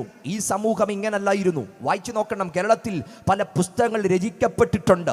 ഈ പുസ്തകങ്ങൾ പലതും വായിച്ചു നോക്കിയാൽ നമുക്ക് മനസ്സിലാകും, നയിക്കും നരിക്കും നടക്കാൻ പറ്റുന്ന റോഡ്, പക്ഷെ അവിടെ കൂടെ മനുഷ്യന് നടക്കാൻ കഴിയത്തില്ല. ചാതുർവർണ്ണ്യവും അതിൻ്റെതായ വ്യത്യസ്ത ആചാരങ്ങൾ കൊണ്ട് മനുഷ്യനെ മനുഷ്യനായി കാണാൻ കഴിയാതെ ജാതിയുടെയും മതത്തിൻ്റെയും വർണ്ണത്തിൻ്റെയും വർഗത്തിൻ്റെയും പേരിൽ മനുഷ്യനെ തമ്മിൽ പിരിച്ച് അവന് പലയടി ദൂരം ആ ഉന്നത ജാതീയനുമായിട്ട് വെച്ച് അളന്നു തിരിച്ച് മനുഷ്യനെ സമൂഹത്തിനകത്ത് ഏറ്റവും അവനെ ഭീകരമായ നിലവാരങ്ങളിൽ അടിമ വ്യാപാരവും അടിമ ചന്തയുമൊക്കെ നിലനിന്ന നാടായിരുന്നു സാക്ഷര സമ്പന്നമായ കേരളം. ഞാനീ പറയുന്നത് ചരിത്രത്തിൻ്റെ ഏടുകൾക്കകത്തുള്ള തെളിവുകളിലൂടെയാ. വായിച്ചു നോക്കണം. പല പുസ്തകങ്ങളുണ്ട്. സാഹിത്യ അക്കാദമി പബ്ലിഷ് ചെയ്ത 19-ാം നൂറ്റാണ്ടെന്ന് 18-ാം നൂറ്റാണ്ടിലെ കേരളം എന്ന് പറയുന്ന പുസ്തകമുണ്ട്. അതിനകത്ത് നമുക്ക് കുറച്ച് വായിക്കാൻ പറ്റും. അതുപോലെ ഇവിടെ വന്ന മിഷണറിമാരും മറ്റ് സഞ്ചാരികളും കണ്ട കേരളം എന്ന് പറയുന്ന പുസ്തകമുണ്ട്. ആ പുസ്തകമൊക്കെ വായിച്ചു നോക്കിയാൽ ഈ നാടെങ്ങനെയാണെന്ന് നമുക്ക് മനസ്സിലാകും. എന്നാൽ ആ നാട്ടിനെ ഇന്നായിരിക്കുന്ന നിലയിൽ മാറ്റിയതിൻ്റെ പിൻപിൽ കരുത്തുറ്റ മാനവികത കേരളത്തിന് സംഭാവന ചെയ്ത, അല്ല ഭാരതത്തിന് സംഭാവന ചെയ്ത ലോകത്തിലൊരു സന്ദേശമുണ്ടെങ്കിൽ അതാണ് ഞങ്ങൾ ഉയർത്തിപ്പറയുന്ന യേശു ക്രിസ്തുവിന്റെ സന്ദേശം എന്നുള്ളത്. പലപ്പോഴും ഈ സമൂഹത്തിനകത്ത് പലരും ആക്ഷേപിക്കുന്ന ഒരു ഭാഗമുണ്ട്, മതപരിവർത്തനം നടത്തുന്നവരാണ്. പ്രിയരെ, ഞങ്ങളിവിടെയും മതപരിവർത്തനം നടത്തിയിട്ടില്ല. ഈ സമൂഹത്തിൻ്റെ സംസ്കൃതിയെ തകർത്തെറിഞ്ഞവരെന്ന് ഞങ്ങളെ ആക്ഷേപിക്കുന്നവരുണ്ട്. ഇവിടുത്തെ സംസ്കൃതിയെ തകർത്തെറിഞ്ഞു, ഇവിടെയുള്ള സംസ്കാരങ്ങളെ തകർത്തെറിഞ്ഞു, ഈ നാടിനെ ലൂട്ട് ചെയ്തു. ഞാൻ പറയാം, ഇവിടെ വന്ന വൈദേശിക ആധിപത്യങ്ങൾ അല്ലെങ്കിൽ ഇവിടെ വന്ന അങ്ങനെയുള്ള കച്ചവട താല്പര്യം, കച്ചവടത്തോടെ കണ്ട കുറച്ചു പേർ ഈ നാടിനെ ലൂട്ട് ചെയ്തെങ്കിലും അതിൻ്റെ നടുക്കിൽ ഈ നാടിൽ മാനവികത പഠിപ്പിച്ച ഒരു പറ്റം ക്രൈസ്തവ സമൂഹത്തിലെ നല്ല മനുഷ്യർ ഈ നാട്ടിലുണ്ടായിരുന്നു. അതുകൊണ്ട് മതപരിവർത്തനം ആരോപിക്കുന്ന സഹോദരങ്ങളോട് ഞങ്ങൾ പറയുന്നത്, മതപരിവർത്തനമെന്ന് നന്നായിട്ട് തെളിച്ചെഴുതാൻ പഠിച്ചതിൻ്റെ പിൻപിലക്കാര്യം ഇവിടെ വന്ന മിഷണറിമാർ അക്ഷരം പഠിപ്പിച്ചത് കൊണ്ടാ എന്ന് പറഞ്ഞാൽ ഈ സമൂഹത്തിനകത്ത് വിദ്യാഭ്യാസം എന്നത് ഒരു കുലത്തിന് മാത്രം ഒതുക്കി നിർത്തി, ഒരു സമൂഹത്തിന് മാത്രം വിദ്യാഭ്യാസവും മറ്റുള്ള സമൂഹങ്ങൾക്ക് വിദ്യാഭ്യാസം വിലക്കി വെച്ചിരിക്കുന്ന കാലത്തിനകത്തു നിന്ന് പള്ളിക്കൊപ്പം വിദ്യാലയമെന്ന സംസ്കാരവും സംസ്കൃതിയും ഈ നാട്ടിൽ കൊണ്ടുവന്ന് അക്ഷരം പഠിപ്പിച്ച സന്ദേശത്തിന്, അക്ഷരം പഠിപ്പിച്ചതിന് കടപ്പെട്ടിരിക്കുന്നത് ഈ പുസ്തകത്തോടാണ്. അപ്പോൾ ഈ പുസ്തകം തകർത്തെറിഞ്ഞ പുസ്തകമല്ല, ഈ പുസ്തകം മാനവികതയുടെ പുസ്തകം. മനുഷ്യനെ യഥാർത്ഥത്തിൽ നവ്യാനുഭവങ്ങളിലേക്ക് നടത്താൻ അവനെ മാടി വിളിച്ച പുസ്തകമായി ഈ വിശുദ്ധ വേദപുസ്തകം. അവിടെ കൊണ്ട് തീർന്നില്ല. ഒരു കാലത്ത് ഇവിടെ ഒരു കല്യാണം നടത്തണമെന്നുണ്ട്. ഇന്ന് നമ്മൾ ഓഡിറ്റോറിയം ബുക്ക് ചെയ്ത് നടത്തുന്ന കല്യാണം പോലൊന്നും ഈ നാട്ടിൽ കല്യാണം നടത്താൻ കഴിയത്തില്ല. അന്ന് കല്യാണം ആർക്കെങ്കിലും ഒരു ജാതിയിൽ നിന്നും മാറി മറ്റൊരു ജാതിക്ക് നടത്തണമെങ്കിൽ ആ ഉന്നത കുലജാതിയരുടെ അഭിപ്രായം ചോദിക്കണം. അവരനുവദിച്ചാലേ കല്യാണം നടക്കത്തുള്ളൂ. വെറുതെ കല്യാണം നടക്കത്തില്ല. ഒന്നാം പന്തിയിൽ അവരെ ഇരുത്തണം. ആദ്യത്തെ ഇല അവർക്ക് വിളമ്പണം. എഴുതി വെച്ച പുസ്തകത്തിനകത്ത് ഒരു ചരിത്രമുണ്ട്. ഒരു മനുഷ്യൻ ആഗ്രഹം തോന്നി ഒരു കല്യാണം നടത്തി. ഈ മനുഷ്യനെ ഒന്നാം പന്തിയിൽ ഇരുത്താൻ വേണ്ടി അനുവദിച്ചു, ഇലവിട്ട് വിളമ്പി. പക്ഷേ അവൻ ആ സമയത്ത് പറഞ്ഞു, അത് മാത്രം പോരാ, നീ എനിക്ക് നന്നായിട്ടൊന്ന് ആഘോഷിക്കാനുള്ള വകുപ്പൊരുക്കണം. എന്താണെന്ന് മനസ്സിലായി കാണും. ആളിന് ആഘോഷിക്കാനുള്ള വകുപ്പൊരുക്കി കൊടുത്തു. പോയി ആഘോഷിച്ചിട്ട് വന്നപ്പോൾ മണിക്കൂർ 4 കഴിഞ്ഞു. സദ്യയ്ക്ക് വേണ്ടി ആൾക്കാർ കാത്തിരിക്കുക. ആ മനുഷ്യൻ സദ്യ ഇട്ട് വിളമ്പി തുടങ്ങി. തിരിച്ചു വന്നപ്പോൾ താനിരുന്ന് ആദ്യം കഴിക്കേണ്ടതിന് പകരം മറ്റൊരു സമൂഹം കഴിക്കുന്നത് കണ്ട് അവിടെ വന്ന 4 പേർ അവിടെ തട്ടിത്തെറിപ്പിച്ചു കളഞ്ഞു. ആ കല്യാണശാല മുഴുവൻ തകർത്തെറിഞ്ഞു കളഞ്ഞു. ആ വീട് പോലും കത്തിക്കുന്ന നിലവാരങ്ങളിൽ ആ ലഹള മാറുവാനിടയായി. ഇതായിരുന്നു ഈ നാട്. ഈ അവസ്ഥയ്ക്ക് ആർത്തവമുള്ള സ്ത്രീയെന്നോ ആർത്തവം ഇല്ലാത്തവളെന്നോ ഇതിനകത്ത് വ്യത്യാസമില്ല. സ്ത്രീയെയും പുരുഷനെയും ഒരുപോലെ കാണുന്ന ഒരു പുസ്തകമുണ്ടെങ്കിൽ ആ പുസ്തകം ഞങ്ങൾ ഉയർത്തി പറയുന്ന വിശുദ്ധ വേദപുസ്തകമാണ്. ഇതിനകത്ത് മനുഷ്യൻ സ്ത്രീയായതിൻ്റെ പേരിൽ മാറ്റി നിർത്തത്തില്ല. യേശുവിനോടൊപ്പം സഞ്ചരിച്ച സ്ത്രീകളുണ്ട്, യേശുവിനോടൊപ്പം സഞ്ചരിച്ച പ്രവർത്തനങ്ങളുണ്ട്. ഉയർത്തെഴുന്നേൽപ്പിൻ്റെ ആദ്യത്തെ സന്ദേശവും കൈമാറി കൊടുത്തതൊരു സ്ത്രീക്കാണ് എന്ന് വേണ്ട. മശികയെ വെളിപ്പെടുത്തിയത് ഒരു ശമരിയക്കാരിക്കാണ്. അന്ന് യഹൂദന് മുമ്പിൽ മറച്ചു കിടന്ന് ആ മശികയെ വെളിപ്പെടുത്തിയത് ഒരു സ്ത്രീ സമൂഹത്തിന് എന്ന് പറഞ്ഞാൽ ബൈബിൾ സ്ത്രീകൾക്ക് വില കൽപ്പിക്കുന്നു. ബൈബിൾ സ്ത്രീകളുടെ അവകാശത്തിന് വില കൽപ്പിക്കുന്നു. ആർത്തവത്തിന്റെ പേരിൽ മാറ്റി നിർത്താൻ എല്ലാവരെയും ചേർത്തണയ്ക്കുന്ന ലോകത്തിലൊരു മാനവികതയുടെ സന്ദേശമുണ്ടെങ്കിൽ ഇന്ന് രാത്രി ധൈര്യത്തോടെ പറയാൻ പറ്റും, അതാണ് വിശുദ്ധ വേദപുസ്തകത്തിന്റെ മാനവികത. സ്തോത്രം. സ്ത്രീകളെന്നും പുരുഷനെന്നോ വ്യത്യാസമില്ലാതെ ചേർത്തണത്തും. അവിടെ കൊണ്ട് തീർന്നില്ല. ജാതിയോ മതമോ വ്യത്യാസമില്ലാതെ ചേർത്തണച്ചു.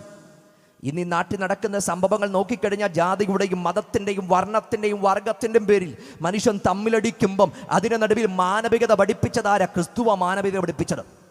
ഇവിടെയുള്ള തൊഴിലാളി അധ്വാന വർഗങ്ങളൊക്കെ അവിടെ മാനിഫെസ്റ്റോകൾ പലതും പഠിച്ചു നോക്കി. അതിനകത്തുനിന്ന് ആവേശം കൈക്കൊള്ളത് യേശുവിൻ്റെ പ്രത്യാശാസ്ത്രത്തിനകത്തുനിന്ന്. അവിടുന്ന് അധക്രിസ്ത സമൂഹങ്ങളെ നോക്കി വിളിച്ചു പറഞ്ഞാൽ, ധ്വാനിക്കുന്നവരും ഭാരം ചുമക്കുന്നവരുമായുള്ളവരെ നിങ്ങൾ എൻ്റെ അടുക്കൽ വരുവിൻ, ഞാൻ നിങ്ങളെ ആശ്വസിപ്പിക്കും. പാർശ്വവൽക്കരിക്കപ്പെട്ട സമൂഹത്തിൻ്റെ പുറംധാരയിൽ കിടക്കപ്പെടുന്ന സമൂഹത്തിന് തട്ടിത്തെറിപ്പിക്കപ്പെട്ട ഒത്തിരി പേരെ ചേർത്തടിച്ച് എന്തിന് യേശുവിൻ്റെ കൂടെ സഞ്ചരിച്ച് 12 ശിഷ്യന്മാരുടെ ചരിത്രം നോക്കിയാൽ അവർ പലരും സമൂഹത്തിൻ്റെ മുഖ്യധാരയിൽ ഉണ്ടായിരുന്നവരല്ല. അവർ പലരും പാർശ്വവൽക്കരിക്കപ്പെട്ടവരാ, സമൂഹം ചവിട്ടിത്താഴ്ത്തിയവര്. അതിനകത്ത് ഏറ്റവും ഹീനവും നികൃഷ്ടവുമായ ജോലിസ്ഥലങ്ങൾ ചെയ്തവർ വരെയുണ്ട്. പക്ഷെ അവരെ പോലും ചേർത്തണച്ച് എന്താണ് സ്നേഹമെന്ന് പഠിപ്പിച്ച, എന്താണ് മാനവികത എന്തെന്ന് പഠിപ്പിച്ച മഹത്തായ വ്യക്തിപ്രഭാവമാണ് ക്രിസ്തുവെങ്കിൽ ഇന്ന് രാത്രി അത് അനുഭവിക്കാൻ ഭാഗ്യം ലഭിച്ച ദൈവമക്കൾ ദൈവത്തിന് നന്ദി കൊടുത്തിട്ട് പറയണം, ക്രിസ്തുവിനേക്കാൾ യോഗ്യനായി മറ്റൊരാളുമില്ല. അതുകൊണ്ട് ഇന്ന് രാത്രി ഈ മാനവികതയുടെ സന്ദേശം ദേശം അറിയണം. രണ്ടാമത്തെ ഭാഗത്തേക്ക് ഞാൻ വരിക. ഈ സന്ദേശത്തിൻ്റെ പ്രസക്തി, ഇത് അറിയേണ്ടതിൻ്റെ കാര്യം, ഇത് നവോത്ഥാനത്തിൻ്റെ സന്ദേശമാണ്. ലോകത്ത് ഏറ്റവും കൂടുതൽ കേട്ടപ്പെട്ട പദമാണ് നവോത്ഥാനം എന്ന പദം. നവോത്ഥാനം, റിനൈസൻസ് എന്ന പദം ഒത്തിരി കേട്ടിട്ടുണ്ട്. റിനൈസൻസ് എന്ന പദം നമ്മൾ പഠിക്കുന്ന ആ ഹിസ്റ്ററി പുസ്തകത്തിനകത്ത് റിനൈസൻസ് എന്ന് പറഞ്ഞൊരു ചാപ്റ്റർ തന്നെയുണ്ട്. കുഞ്ഞുങ്ങളൊക്കെ നന്നായിട്ടൊന്ന് ശ്രദ്ധിക്കണം. 9ാം ക്ലാസ്സിലും 8ാം ക്ലാസ്സിലുമൊക്കെ പഠിക്കുന്ന കുഞ്ഞുങ്ങൾ 10ാം ക്ലാസ്സിലേക്കൊക്കെ വരുമ്പം അവിടെ പഠിക്കുന്ന ഒരു അധ്യായമുണ്ട്. റിനൈസൻസിൻ്റെ ഒരു അധ്യായം. 17, 18, 19 നൂറ്റാണ്ടുകളിൽ യൂറോപ്പിൻ്റെ മണ്ണിൽ, അമേരിക്കയുടെ മണ്ണിൽ പടർന്നു പിടിച്ച മസ്തിഷ്ക പ്രക്ഷാളനം. അവൻ്റെ മസ്തിഷ്കത്തിൽ വളരെ ഡെവലപ്മെൻറ്റുകൾ സംഭവിച്ചു, അല്ലെങ്കിൽ ബുദ്ധിയുടെ വൈഭവ്യങ്ങൾ സംഭവിച്ചു. അതുമൂലം സംഭവിച്ചതെന്താ? കണ്ടുപിടുത്തങ്ങൾ നടക്കാൻ തുടങ്ങി, പുതിയത് കണ്ടുപിടിക്കാൻ തുടങ്ങി, പുതിയ ആശയങ്ങൾ രൂപപ്പെടുത്താൻ തുടങ്ങി, പുതിയ സംഘടനകൾ, ഭൗതിക സംഘടനകൾ രൂപപ്പെടാൻ തുടങ്ങി. ഒത്തിരി കണ്ടുപിടുത്തങ്ങൾ, അതുപോലെയുള്ള ഒത്തിരി ഡിസ്കവറികൾ നടക്കപ്പെടുവാൻ തുടങ്ങി. ഇതൊക്കെ നടന്ന കാലഘട്ടങ്ങൾ റിനൈസൻസിൻ്റെ കാലഘട്ടങ്ങൾ. നവോത്ഥാനം നടന്നു. ഇന്ത്യയിൽ നവോത്ഥാനം നടന്നു, കേരളത്തിൽ നവോത്ഥാനം നടന്നു. കേരളത്തിൽ നവോത്ഥാന നായകന്മാരുണ്ട്. നമുക്കറിയാം, ചട്ടമ്പസ്വാമികൾ തുടങ്ങിയുള്ള വ്യക്തികൾ, വൈകുണ്ഠസ്വാമികൾ, അതുപോലെയുള്ള ശ്രീനാരായണ ഗുരു, അതുപോലെ അയ്യങ്കാളി തുടങ്ങിയുള്ള വ്യക്തിത്വങ്ങൾ, ഇവരൊക്കെ നവോത്ഥാനത്തിൽ നിന്നവര്. ചാവറ കുര്യാക്കോസ് അച്ഛൻ നവോത്ഥാനത്തിനകത്തുണ്ടായിരുന്നവര്. ഞാൻ പറഞ്ഞത്, ഇവരൊക്കെ നവോത്ഥാനം ഈ സമൂഹത്തിനകത്ത് ചെയ്തവര്. പക്ഷെ ഇത്രയും നവോത്ഥാനം ഈ നാട്ടിൽ നടന്നിട്ടും പിന്നെ എന്തുകൊണ്ട് 2022 നരബലി നടന്നേ? 2022 നരബലി നടന്നത് കാരണം നവോത്ഥാനം നടക്കുന്ന മസ്തിഷ്കത്തിൻ്റെ സ്ഫോടനം നടക്കുന്ന നാട്ടിൽ ഇത് നടക്കരുത്. കാരണം ഇത് പാശ്ചാത്യ സംസ്കാരത്തെ പൊലുകിക്കൊണ്ട് സമൂഹത്തിൻ്റെ ഉന്നത തലയിൽ വളർന്നു വരുന്ന ഈ സമൂഹത്തിനകത്ത് എന്തു നടന്നു? നരബലി നടന്നെന്ന്. എന്തുകൊണ്ട് ഈ നാട്ടിൽ നരബലി നടന്നു? കാരണം ഇത്രയുള്ളൂ, മനുഷ്യൻ മസ്തിഷ്കപരമായി പുരോഗമിച്ചു, പക്ഷെ ഇപ്പോഴും ആത്യന്തികമായ മാറ്റം അവൻ്റെ അകത്ത് വന്നിട്ടില്ല. ഫ്രഞ്ചിൽ നിന്ന് റെനേസൻസ് എന്ന പദം രൂപമെടുക്കാൻ അതിനെ ഒരു പദത്തിൽ നിന്ന് പുറത്തു വന്നപ്പോൾ അതിൻ്റെ ഒരു ഏറ്റവും കോറായിട്ടുള്ളൊരു മീനിങ് ഉണ്ട്. അത് ഇപ്രകാരമാ, റീബർത്ത് എന്നൊരു പദത്തിൽ നിന്ന് റിനേസൻസ് എന്ന പദം രൂപപ്പെട്ടു വന്നത്. റീബർത്ത് എന്നൊരു പദത്തിൽ നിന്ന് റിനേസൻസ് എന്ന പദം രൂപപ്പെട്ടു വന്നത് എന്ന് പറഞ്ഞാൽ ശരിക്കും എന്താ നവോത്ഥാനം, ശരിക്കും എന്താ റിനേസൻസ്? റീബർത്ത് സംഭവിക്കുന്നതാ ശരിക്കുമുള്ള നവോത്ഥാനം. റീബർത്ത് സംഭവിക്കുന്നത് എന്താ? റീബർത്ത് എന്ന് പറയുന്നത് വീണ്ടും ജനനം സംഭവിക്കുന്നത് ശരിക്കുമുള്ള നവോത്ഥാനം. അപ്പോൾ വീണ്ടും ജനനം വരാതെ കണ്ടുപിടുത്തം നടത്തിയിട്ട് കാര്യമില്ല. വീണ്ടും ജനനം വരാതെ വീട് പരിഷ്കരിക്കപ്പെട്ടിട്ട് കാര്യമില്ല. വീണ്ടും ജനനം വരാതെ റോഡ് പണിതിട്ട് കാര്യമില്ല. വീണ്ടും ജനനം വരാതെ IT കമ്പനികൾ പെരുകിയിട്ട് കാര്യമില്ല. വീണ്ടും ജനനം വരാതെ മൾട്ടിനാഷണൽ കമ്പനികളിൽ ജോലി ചെയ്തിട്ട് കാര്യമില്ല. വീണ്ടും ജനനം വരുന്നത് ഒരു സമൂഹത്തെ മാറ്റത്തുള്ളൂ, ഒരു വ്യക്തിയെ മാറ്റത്തുള്ളൂ. അങ്ങനെയെങ്കിൽ വീണ്ടും ജനനത്തെ ഈ സമൂഹത്തിനകത്ത് വ്യക്തമായി പഠിപ്പിച്ചൊരു സന്ദേശമുണ്ട്, ഒരു മാർഗമുണ്ടെങ്കിൽ അത് ഞങ്ങൾ ഉയർത്തി പറയുന്ന കർത്താവായ യേശു ക്രിസ്തുവിന്റെ സന്ദേശമാ യഥാർത്ഥ വീണ്ടും ജനനമെന്ന് സമൂഹത്തിന് വെളിപ്പെടുത്തിയത്. എന്ന് പറഞ്ഞാൽ മതത്തിനകത്തുനിന്ന് പുറത്തു വന്ന് മനുഷ്യന്റെ ഹൃദയം മാറുന്നതാണ് നവോത്ഥാനമെന്ന് പഠിപ്പിച്ചൊരു വിപ്ലവകാരി ഉണ്ടെങ്കിൽ ആ വ്യക്തിയാ ക്രിസ്തു. അതുകൊണ്ട് യേശുവിനോടൊപ്പം വന്ന ശമരിയക്കാരി സ്ത്രീയോട് യേശു പറഞ്ഞൊരു ഒറ്റ കാര്യമുണ്ട്, മതത്തിൽ നിന്ന് പുറത്തു വന്ന് നീ എന്നെ കാണാം. മതത്തിൽ നിന്ന് പുറത്തു വന്ന് ഇന്നെല്ലാവരും ക്രിസ്തുവിനെ കാണുന്നത് മതത്തിനകത്തുനിന്ന് ക്രിസ്തുവിനെ കാണുന്നു. അവളും ആദ്യം ക്രിസ്തുവിനെ കണ്ടത് മതത്തിനകത്തുനിന്ന്. അതുകൊണ്ട് നീ ഒരു യഹൂദൻ എന്ന് പറഞ്ഞത്. അപ്പൊ ക്രിസ്ത്യാനികളുടെ ദൈവമെന്ന് പറയുന്നതിന്റെ പിൻപിലെ കാര്യം മതത്തിനകത്തുനിന്ന് ക്രിസ്തുവിനെ കാണുന്നതുകൊണ്ട്. മതത്തിനകത്തുനിന്ന് മതം നിങ്ങളെ അന്ധമാക്കിയിരിക്കുന്ന കണ്ണുകളെ വലിച്ചെറിഞ്ഞിട്ട് നിങ്ങൾ വളരെ തുറന്നായ മനസ്സോടുകൂടെ ഈ മാർഗത്തെ ഒന്ന് നോക്കാൻ കഴിയുമോ? ഈ ക്രിസ്തുവിനെ ഒന്ന് നോക്കാൻ കഴിയുമോ? അവിടെ നിങ്ങൾക്ക് മനസ്സിലാകും ഇവനൊരു സാധാരണക്കാരനല്ല. ജോഷ് മക്ഡവൽ എഴുതി വെച്ചിരിക്കുന്ന ഒരെഴുത്തുണ്ട്, ഒന്നെങ്കിൽ അവൻ ലോകത്തിൽ ഏറ്റവും അധികം സ്വാധീനിക്കപ്പെട്ട പച്ച പരമാർത്ഥിയായ വ്യക്തിയാണ്, അല്ലെങ്കിൽ അവൻ ലോകത്തിൽ ഏറ്റവും അധികം കാപട്യം അനുഭവിച്ച അല്ലെങ്കിൽ കാപട്യം അഭിനയിച്ച ഒരുവനാ. പക്ഷെ അദ്ദേഹം തുടർന്ന് എഴുതുന്നുണ്ട്, ക്രിസ്തുവിനെ പഠിച്ചു നോക്കുന്ന ഏതൊരു പഠിതാവിനും ആത്യന്തികമായി മനസ്സിലാകുന്ന ഒരു കാര്യമുണ്ട്, അവിടുന്ന് കേവലം അഭിനയത്തിന്റെ പരമകോണിയിൽ എത്തി നിൽക്കുന്ന വ്യക്തിയല്ല. ജീവിതം കൊണ്ട് തൻ്റെ സന്ദേശങ്ങളെ അടിവരയിട്ട് ലോകത്തെ പിടിച്ചടക്കിയ ഒരു യഥാർത്ഥ നവോത്ഥാനത്തിന്റെ മൂർത്തിഭാവമുണ്ടെങ്കിൽ ആ വ്യക്തിയുടെ പേരാ ക്രിസ്തു. ജീവിതം കൊണ്ട് തൻ്റെ സന്ദേശങ്ങളെ വെളിപ്പെടുത്തി, അടയാളപ്പെടുത്തി. ഇതാണ് യഥാർത്ഥ നവോത്ഥാനം. അപ്പം എന്താ റീബർത്ത് എന്ന് പഠിപ്പിച്ചത്? ക്രിസ്തുവ. മതത്തിന് പുറത്തു വന്നിട്ട് സ്വതന്ത്ര ചിന്തയോടെ ക്രിസ്തുവിനെ കാണണം. അവൾ ആദ്യം പറഞ്ഞു നീ ഒരു യഹൂദനാ. പക്ഷെ യേശു അടുത്ത നേരെ കൗണ്ടർ ചെയ്തിട്ട് പറഞ്ഞൊരു കാര്യമുണ്ട്, നീ ദൈവത്തിന്റെ ദാനത്തെ അറിയുകയും നിന്നോട് കുടിപ്പാൻ ചോദിക്കുന്നവൻ ആരെന്നും നീ അറിഞ്ഞെങ്കിൽ കൊള്ളായിരുന്നു. മലയാളത്തിനകത്ത് നീ ദൈവത്തിന്റെ ദാനമെന്ന, പക്ഷെ ഇംഗ്ലീഷിലും അതിന്റെ മൂലഭാഷയിലും കിടക്കുന്നത് you must knew the gift of God. നീ ദൈവത്തിന്റെ ദാനത്തെ അറിയുകയെന്ന എന്ന് പറഞ്ഞാൽ യേശു വെളിപ്പെടുത്തിയത് തന്നെ വെളിപ്പെടുത്തി. അവളോട് പറഞ്ഞു നീ അറിയണം ക്രിസ്തുവിനെ, നീ അറിയണം എന്നെ. അങ്ങനെ അവൾ സ്വതന്ത്രമായ കണ്ണുകളോടെ നോക്കിയപ്പം അടുത്ത പദം യജമാനൻ എന്ന പദമായിരുന്നു. അവൾ പറഞ്ഞു എനിക്ക് ആ ജീവനുള്ള വെള്ളം വേണം. അവൾ ആ കിണറിന്റെ പാരമ്പര്യം പറഞ്ഞു. പിന്നെയും പാരമ്പര്യത്തിന്റെ കണ്ണിലൂടെ അവൾ കണ്ടു. അവൾ കിണറിന്റെ പാരമ്പര്യം പറഞ്ഞു. ക്രിസ്തു പറഞ്ഞു കിണറിന് പുറത്തൊരു ലോകമുണ്ട്, കിണറിന് പുറത്തൊരു ആരാധനയുണ്ട്, കിണറിന് പുറത്തൊരു സംസ്കാരമുണ്ട്. കാണാൻ കണ്ണു തുറക്കണം. കിണറ്റിനകത്തെ പാരമ്പര്യത്തിനകത്ത് ഒതുക്കിക്കിടന്ന് ആ കിണറ്റിന്റെ പാരമ്പര്യം പറഞ്ഞുകൊണ്ടിരിക്കുമ്പോ ഈ കിണറിന് പുറത്തൊരു ലോകമുണ്ട്, കിണറിന് പുറത്തൊരു സംസ്കാരമുണ്ട്, കിണറ്റിന് പുറത്തൊരു വലിയ സംഭവം അടങ്ങിക്കിടപ്പുണ്ട്. അതിനെ കാണാൻ കണ്ണു തുറക്കണം. യേശു പറഞ്ഞപ്പോൾ അവൾ ചോദിച്ച കാര്യമുണ്ട്, യജമാനൻ നിനക്ക് കോരാൻ എന്തില്ല, പാത്രം പോലും ഇല്ല, പിന്നെ ഇങ്ങനെ ജീവനുള്ള വെള്ളം നിനക്ക് എങ്ങനെ കിട്ടും? യേശു പറഞ്ഞു നീ ഇപ്പം കുടിക്കുന്ന ഈ വെള്ളം ഇത് നാളെ നിന്നെ ദാഹിപ്പിക്കും. ഇതാ മതം. ഈ വെള്ളം കുടിക്കുന്നവൻ പിന്നെയും ദാഹിക്കും. ഈ വർഷം ചെയ്യുന്ന കർമ്മങ്ങൾ, ആചാരങ്ങൾ, കർമ്മകാണ്ഡങ്ങൾ അടുത്ത വർഷവും ആവർത്തിക്കേണ്ടി വരും, അടുത്ത മാസം ആവർത്തിക്കേണ്ടി വരും. ഈ വർഷം നിങ്ങൾ ചെയ്ത ആചാരങ്ങൾ, അനുഷ്ഠാനങ്ങൾ അടുത്ത വർഷം ആവർത്തിക്കേണ്ടി വരും. മുട്ടലടയേണ്ടി വരും. നിങ്ങൾ ചെയ്യുന്ന പല പ്രവൃത്തികൾ പിന്നെയും ആവർത്തിക്കേണ്ടി വരും. മതം പറയുന്നത് ആവർത്തിക്കുന്ന പ്രവൃത്തിയാ എന്ന് പറഞ്ഞാൽ ഒരിക്കലും സാറ്റിസ്ഫാക്ഷൻ ഇല്ല, ഒരിക്കലും ശാന്തിയില്ല. മാർട്ടിൻ ലൂതർ പോലും സ്വന്തം കൈപ്പിടിയിലുള്ള ചാട്ടവാറ് കൊണ്ട് സ്വയം അടിച്ചു ദണ്ഡിപ്പിച്ചിട്ട് പുരോഹിതന് മുമ്പിൽ പോയി ഒരു ദിവസം 5 വട്ടം കുമ്പസാരിച്ചിട്ടും ലൂതർ പറയുന്നത്, എൻ്റെ അകത്തെ പാപബോധം മാറിയില്ല.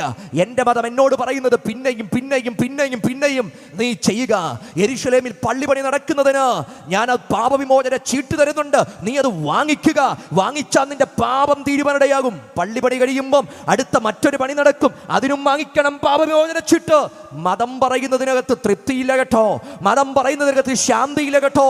എന്നാൽ ക്രിസ്തു പറഞ്ഞൊരു കാര്യമുണ്ട്, ഞാൻ തരുന്ന വെള്ളം അത് കുടിക്കുന്നവൻ ഒരു നാളും ദാഹിക്കത്തില്ല. മതത്തിന്റെ ബാന്ധവമില്ലാതെ, മതത്തിന്റെ പരിധിയില്ലാതെ, മതത്തിന്റെ പരിമിതിയില്ലാതെ എന്നേക്കും നിത്യജീവൻ തരാൻ ഉലകത്തിൽ കഴിയുന്ന ഒരുവനേ ഉള്ളൂ, അത് യേശു ക്രിസ്തുവെന്ന് ഇന്ന് രാത്രി വിളിച്ചു പറഞ്ഞാൽ അതിന് ആമേൻ പറയാൻ പറ്റുന്നവർ ദൈവത്തിന് സ്തോത്രം ചെയ്തിട്ട് പറ. ഇന്ന് രാത്രി നിത്യജീവന്റെ സന്ദേശം അത് ക്രിസ്തുവിലൂടെ മാത്രമേ. മതത്തിന്റെ കണ്ണികൾക്കകത്തുനിന്ന് പുറത്തു വന്ന് ക്രിസ്തുവിനെ കാണണം. മതത്തിന് പുറത്തു വന്ന് ക്രിസ്തുവിനെ കാണണം. അവിടെ പറഞ്ഞൊരു ഭാഗമുണ്ട്, എന്നെല്ലാം വെള്ളം എനിക്കും വേണം. കർത്താവ് പറഞ്ഞ അടുത്ത നേരെ ധാർമ്മിക ചിന്താഗതിയിലേക്ക് വെളിച്ചം വീശി പറഞ്ഞു, പോയി നിന്റെ ഭർത്താവിനെ വിളിച്ചുകൊണ്ട് വരും. അവൾ പറഞ്ഞു, എനിക്ക് ഭർത്താവില്ല. ക്രൈസ്തവ സന്ദേശത്തിനകത്ത് ധാർമ്മിക വെളിപ്പെടുത്തലുകളുണ്ട്, ധാർമ്മിക പരിവർത്തനങ്ങളുണ്ട് എന്ന് പറഞ്ഞ ഈ ജീവിതത്തിന്റെ മഹത്തകരമായ അവസ്ഥയെന്ന് പറഞ്ഞാൽ ധാർമ്മിക പരിവർത്തനമാണ്, ധാർമ്മിക രൂപപ്പെടലാണ്. ക്രിസ്തുവിനെ അറിയുന്നതിന് മുമ്പുള്ള കാലഘട്ടങ്ങളിൽ ഞങ്ങളുടെയൊക്കെ ജീവിതത്തിനകത്ത് ധാർമ്മിക അധപ്പതനങ്ങൾ. എന്താ ധർമ്മമെന്ന് പറയുന്നത്? ഇവിടെ ചെയ്യേണ്ട കടപ്പാടുകൾക്കകത്തുനിന്ന് വിഭിന്നമായത് ചെയ്യുന്നത് മുഴുവൻ അധർമ്മമാണ് എന്ന് പറഞ്ഞാൽ കുടുംബത്തോട് പുലർത്തേണ്ട കടപ്പാടുകൾ, സമൂഹത്തോട് പുലർത്തേണ്ട കടപ്പാടുകൾ, ഞാനായിരിക്കുന്ന ദേശത്തോട് പുലർത്തേണ്ട കടപ്പാടുകൾ, വിദ്യാഭ്യാസ മേഖലയോട് പുലർത്തേണ്ട കടപ്പാടുകൾ, അതിന് വിരോധമായി പ്രവർത്തിക്കുന്നത് മുഴുവൻ അധർമ്മമാണ്. അങ്ങനെയെങ്കിൽ ഒരു കാലത്ത് ഞങ്ങൾ അധർമ്മികളായിരുന്നു, അധർമ്മത്തിന്റെ വഴിയിലായിരുന്നു. പക്ഷെ അധർമ്മത്തിന്റെ വഴിക്കകത്തു നിന്ന് ഞങ്ങളെ ധർമ്മത്തിന്റെ വഴിക്കകത്ത് കൊണ്ടുവന്ന് പരിവർത്തനം വീശിയത് ക്രിസ്തുവിന്റെ സന്ദേശം എന്ന് പറഞ്ഞാൽ മതം പഠിപ്പിക്കാത്ത ഒരു സത്യധർമ്മത്തെ ഞങ്ങളുടെ ഉള്ളിൽ വെച്ചു തന്ന് ഞങ്ങളുടെ ഉള്ളിൽ ജീവൻ പകർന്നത് ക്രിസ്തുവിന്റെ സന്ദേശമാണ്. അതുകൊണ്ട് പരിവർത്തിതരായി ഞങ്ങൾ ഇവിടെ ഇരിക്കുന്നേ. മതം ഈ മാറ്റം വരുത്തിയില്ല, പക്ഷെ മാറ്റം വരുത്തിയൊരു ക്രിസ്തുവാ. അവരുടെ ധാർമ്മിക അവസ്ഥയെപ്പറ്റി വെളിപ്പെടുത്തി. അവിടെയും അവൾ പിന്നീട് പറയുന്ന ഒരു ഭാഗമുണ്ട്, നീ ഒരു പ്രവാചകനെന്ന് ഞാൻ അറിയുന്നു. പ്രവാചകനെന്ന് ക്രിസ്തു അവിടെ കൊണ്ട് നിർത്തിയില്ല. അവൾ പിന്നെയും പറയുന്നുണ്ട്, നിങ്ങൾ ആ മലയിൽ ആരാധിക്കുന്നു, ഞങ്ങൾ ഈ മലയിൽ ആരാധിക്കുന്നു. കർത്താവ് പറഞ്ഞു, ആരാധനയിലേക്ക് നേരെ ആ സന്ദേശം വരിക. സത്യാന്വേഷികൾ അല്ലെങ്കിൽ സത്യത്തിലും ആത്മാവിലും ആരാധിക്കുന്ന ഒരു തലത്തിലേക്ക് സത്യാന്വേഷികൾ കടന്നു വരണം എന്ന് പറഞ്ഞാൽ ആ മലയിലുമല്ല ഈ മലയിലുമല്ല, ദൈവമാത്മാവാകുന്നു. അവനെ ആരാധിക്കുന്നവർ ആത്മാവിലും സത്യത്തിലും ആരാധിക്കണം. നോക്കണം, എവിടെ നിന്ന് തുടങ്ങിയത്? വെള്ളത്തിൽ തുടങ്ങി. എവിടെ എത്തി നിൽക്കുന്നു? ആരാധനയിൽ എത്തി നിൽക്കുന്നു. അപ്പൊ പൊളിയപ്പെടുമ്പോൾ എല്ലാം പൊളിയും. മതത്തിന് പുറത്ത് ഞാൻ മുമ്പേ പറഞ്ഞതുപോലെ കിണറ്റിന് പുറത്തു വന്ന് കണ്ണോടിച്ച് നോക്കിയ പൊളിയപ്പെടാൻ ഒത്തിരിയുണ്ട്. എന്നാൽ പൊളിയിക്ക മാത്രമല്ല, അവിടെ ഒരു പണി നടത്തുവാൻ കഴിയുന്ന ഒരുവനുണ്ട്. അവനത്രേ കർത്താവായ യേശുക്രിസ്തു. അവൻ പുറത്തു വന്ന് നോക്കി. അവിടെ അവൾക്ക് മുമ്പിൽ വെളിപ്പെടുത്തിയ കരുത്തായ ഒരു യാഥാർത്ഥ്യമെന്ന് പറഞ്ഞാൽ ഇതിന് പുറത്തുകൊണ്ട്. അവൾ ചോദിച്ചു, അങ്ങനെയെങ്കിൽ ആ മഷിക വരുമെന്ന് ഞാൻ കേട്ടിട്ടുണ്ട്. അപ്പൊ ചോദിക്കുന്നൊരു ചോദ്യമുണ്ട്, അവൻ ആരെന്നറിഞ്ഞ ഞാൻ വിശ്വസിക്കാം? യേശു തന്നെത്താൻ റിവീൽ ചെയ്യുക, നിന്നോട് സംസാരിക്കുന്ന ഞാൻ തന്നെയാണ് അവൻ. എവിടെ തുടങ്ങി? ഒരു വെള്ളത്തിൽ തുടങ്ങി. എവിടെ എത്തി? നിത്യജീവന്റെ മൊഴികളിലേക്കും സാക്ഷാൽ മഷികയ്ക്ക് മെസയാനിക് റെവലേഷനിലേക്കും എത്തി നിൽക്കുകയാണ്. അവൾ എന്താ എഴുതി വെച്ചത്? അവൾ വന്നത് എന്തിനു വേണ്ടിയാ? വെള്ളം കോരാൻ. ഇപ്പൊ എന്താ ചെയ്യുന്നത്?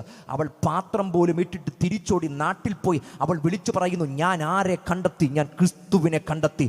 ഒരു നാട് മുഴുവൻ അവരുടെ വാക്ക് കേട്ട് തിരിച്ചു വരിക. ഇതാ ശരിക്കും നവോത്ഥാനം. ഇതാ ശരിക്കും ഞാൻ എന്തിനാ ഇത്രയും ദീർഘമായിട്ട് പറഞ്ഞു വന്നത്? ഇത് നവോത്ഥാനമാണെന്ന് പറയാനാ.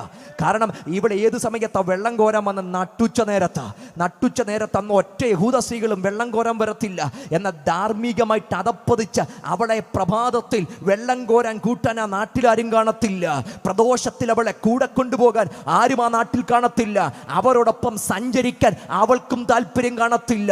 നട്ടുച്ച നേരത്ത് പാപത്തിന്റെ ഭാണ്ഡവും പേറി, നിരാശയുടെ ഭാണ്ഡവും ജ്ഞാനവും ഏണ്ടിക്കൊണ്ട് നട്ടുച്ച നേരത്ത് സഞ്ചരിച്ച അവളെ ഒറ്റ നിമിഷം കൊണ്ട് മാറ്റിമറിച്ച് ഇപ്പോൾ അവൾ നാട്ടിൽ ചെന്ന് ഞാൻ ക്രിസ്തുവിനെ കണ്ടെത്തി എന്ന് പറഞ്ഞപ്പം ഒരു നാട് മുഴുവൻ അവളുടെ കൂടെ ചേർന്ന് ക്രിസ്തുവിനെ കാണാൻ വന്നെങ്കിൽ ഇതല്ലേ സഹോദരങ്ങളെ നവോത്ഥാനം? ഇതല്ലേ നവോത്ഥാനം? ഇന്നലെ വരെ നാടിന് വേണ്ടാത്ത, ഇന്നലെ വരെ നാട്ടാർക്ക് വേണ്ടാത്ത ജീവിതങ്ങളെ ഉടച്ചു വാർത്തെടുത്ത് ദൈവത്തിന്റെ അച്ഛനകത്തെടുത്ത് അവരെ രൂപപ്പെടുത്തിയെടുത്ത് നാടിനും നാട്ടാർക്കും സമൂഹത്തിനും കൊള്ളാകുന്നവരായി മാറ്റി ഇന്ന് രാത്രിയിൽ അഭിമാനത്തോടെ ഇവിടെ ഇരുത്തിയത് എൻ്റെ ദൈവത്തിന്റെ കരങ്ങളുടെ അത്ഭുത വേലയാണെന്ന് അകത്ത് ജീവിതത്തിലൂടെ അനുഭവിക്കുന്നവർ ഇന്ന് രാത്രി ഗ്രൗണ്ടിനകത്ത് ഇരിപ്പുണ്ട്. അവർ ചേർന്ന കരങ്ങൾ അടിച്ച് ദൈവത്തിന് നന്ദി കൊടുത്തിട്ട് പറ, എൻ്റെ ജീവിതത്തെ രൂപപ്പെടുത്തിയത്, എൻ്റെ ജീവിതത്തെ പരിവർത്തനം വരുത്തിയത്, ഞാൻ ഇന്നാകുന്ന തലങ്ങളിൽ എന്നെ ഒരുക്കി എടുത്തത് ക്രിസ്തു.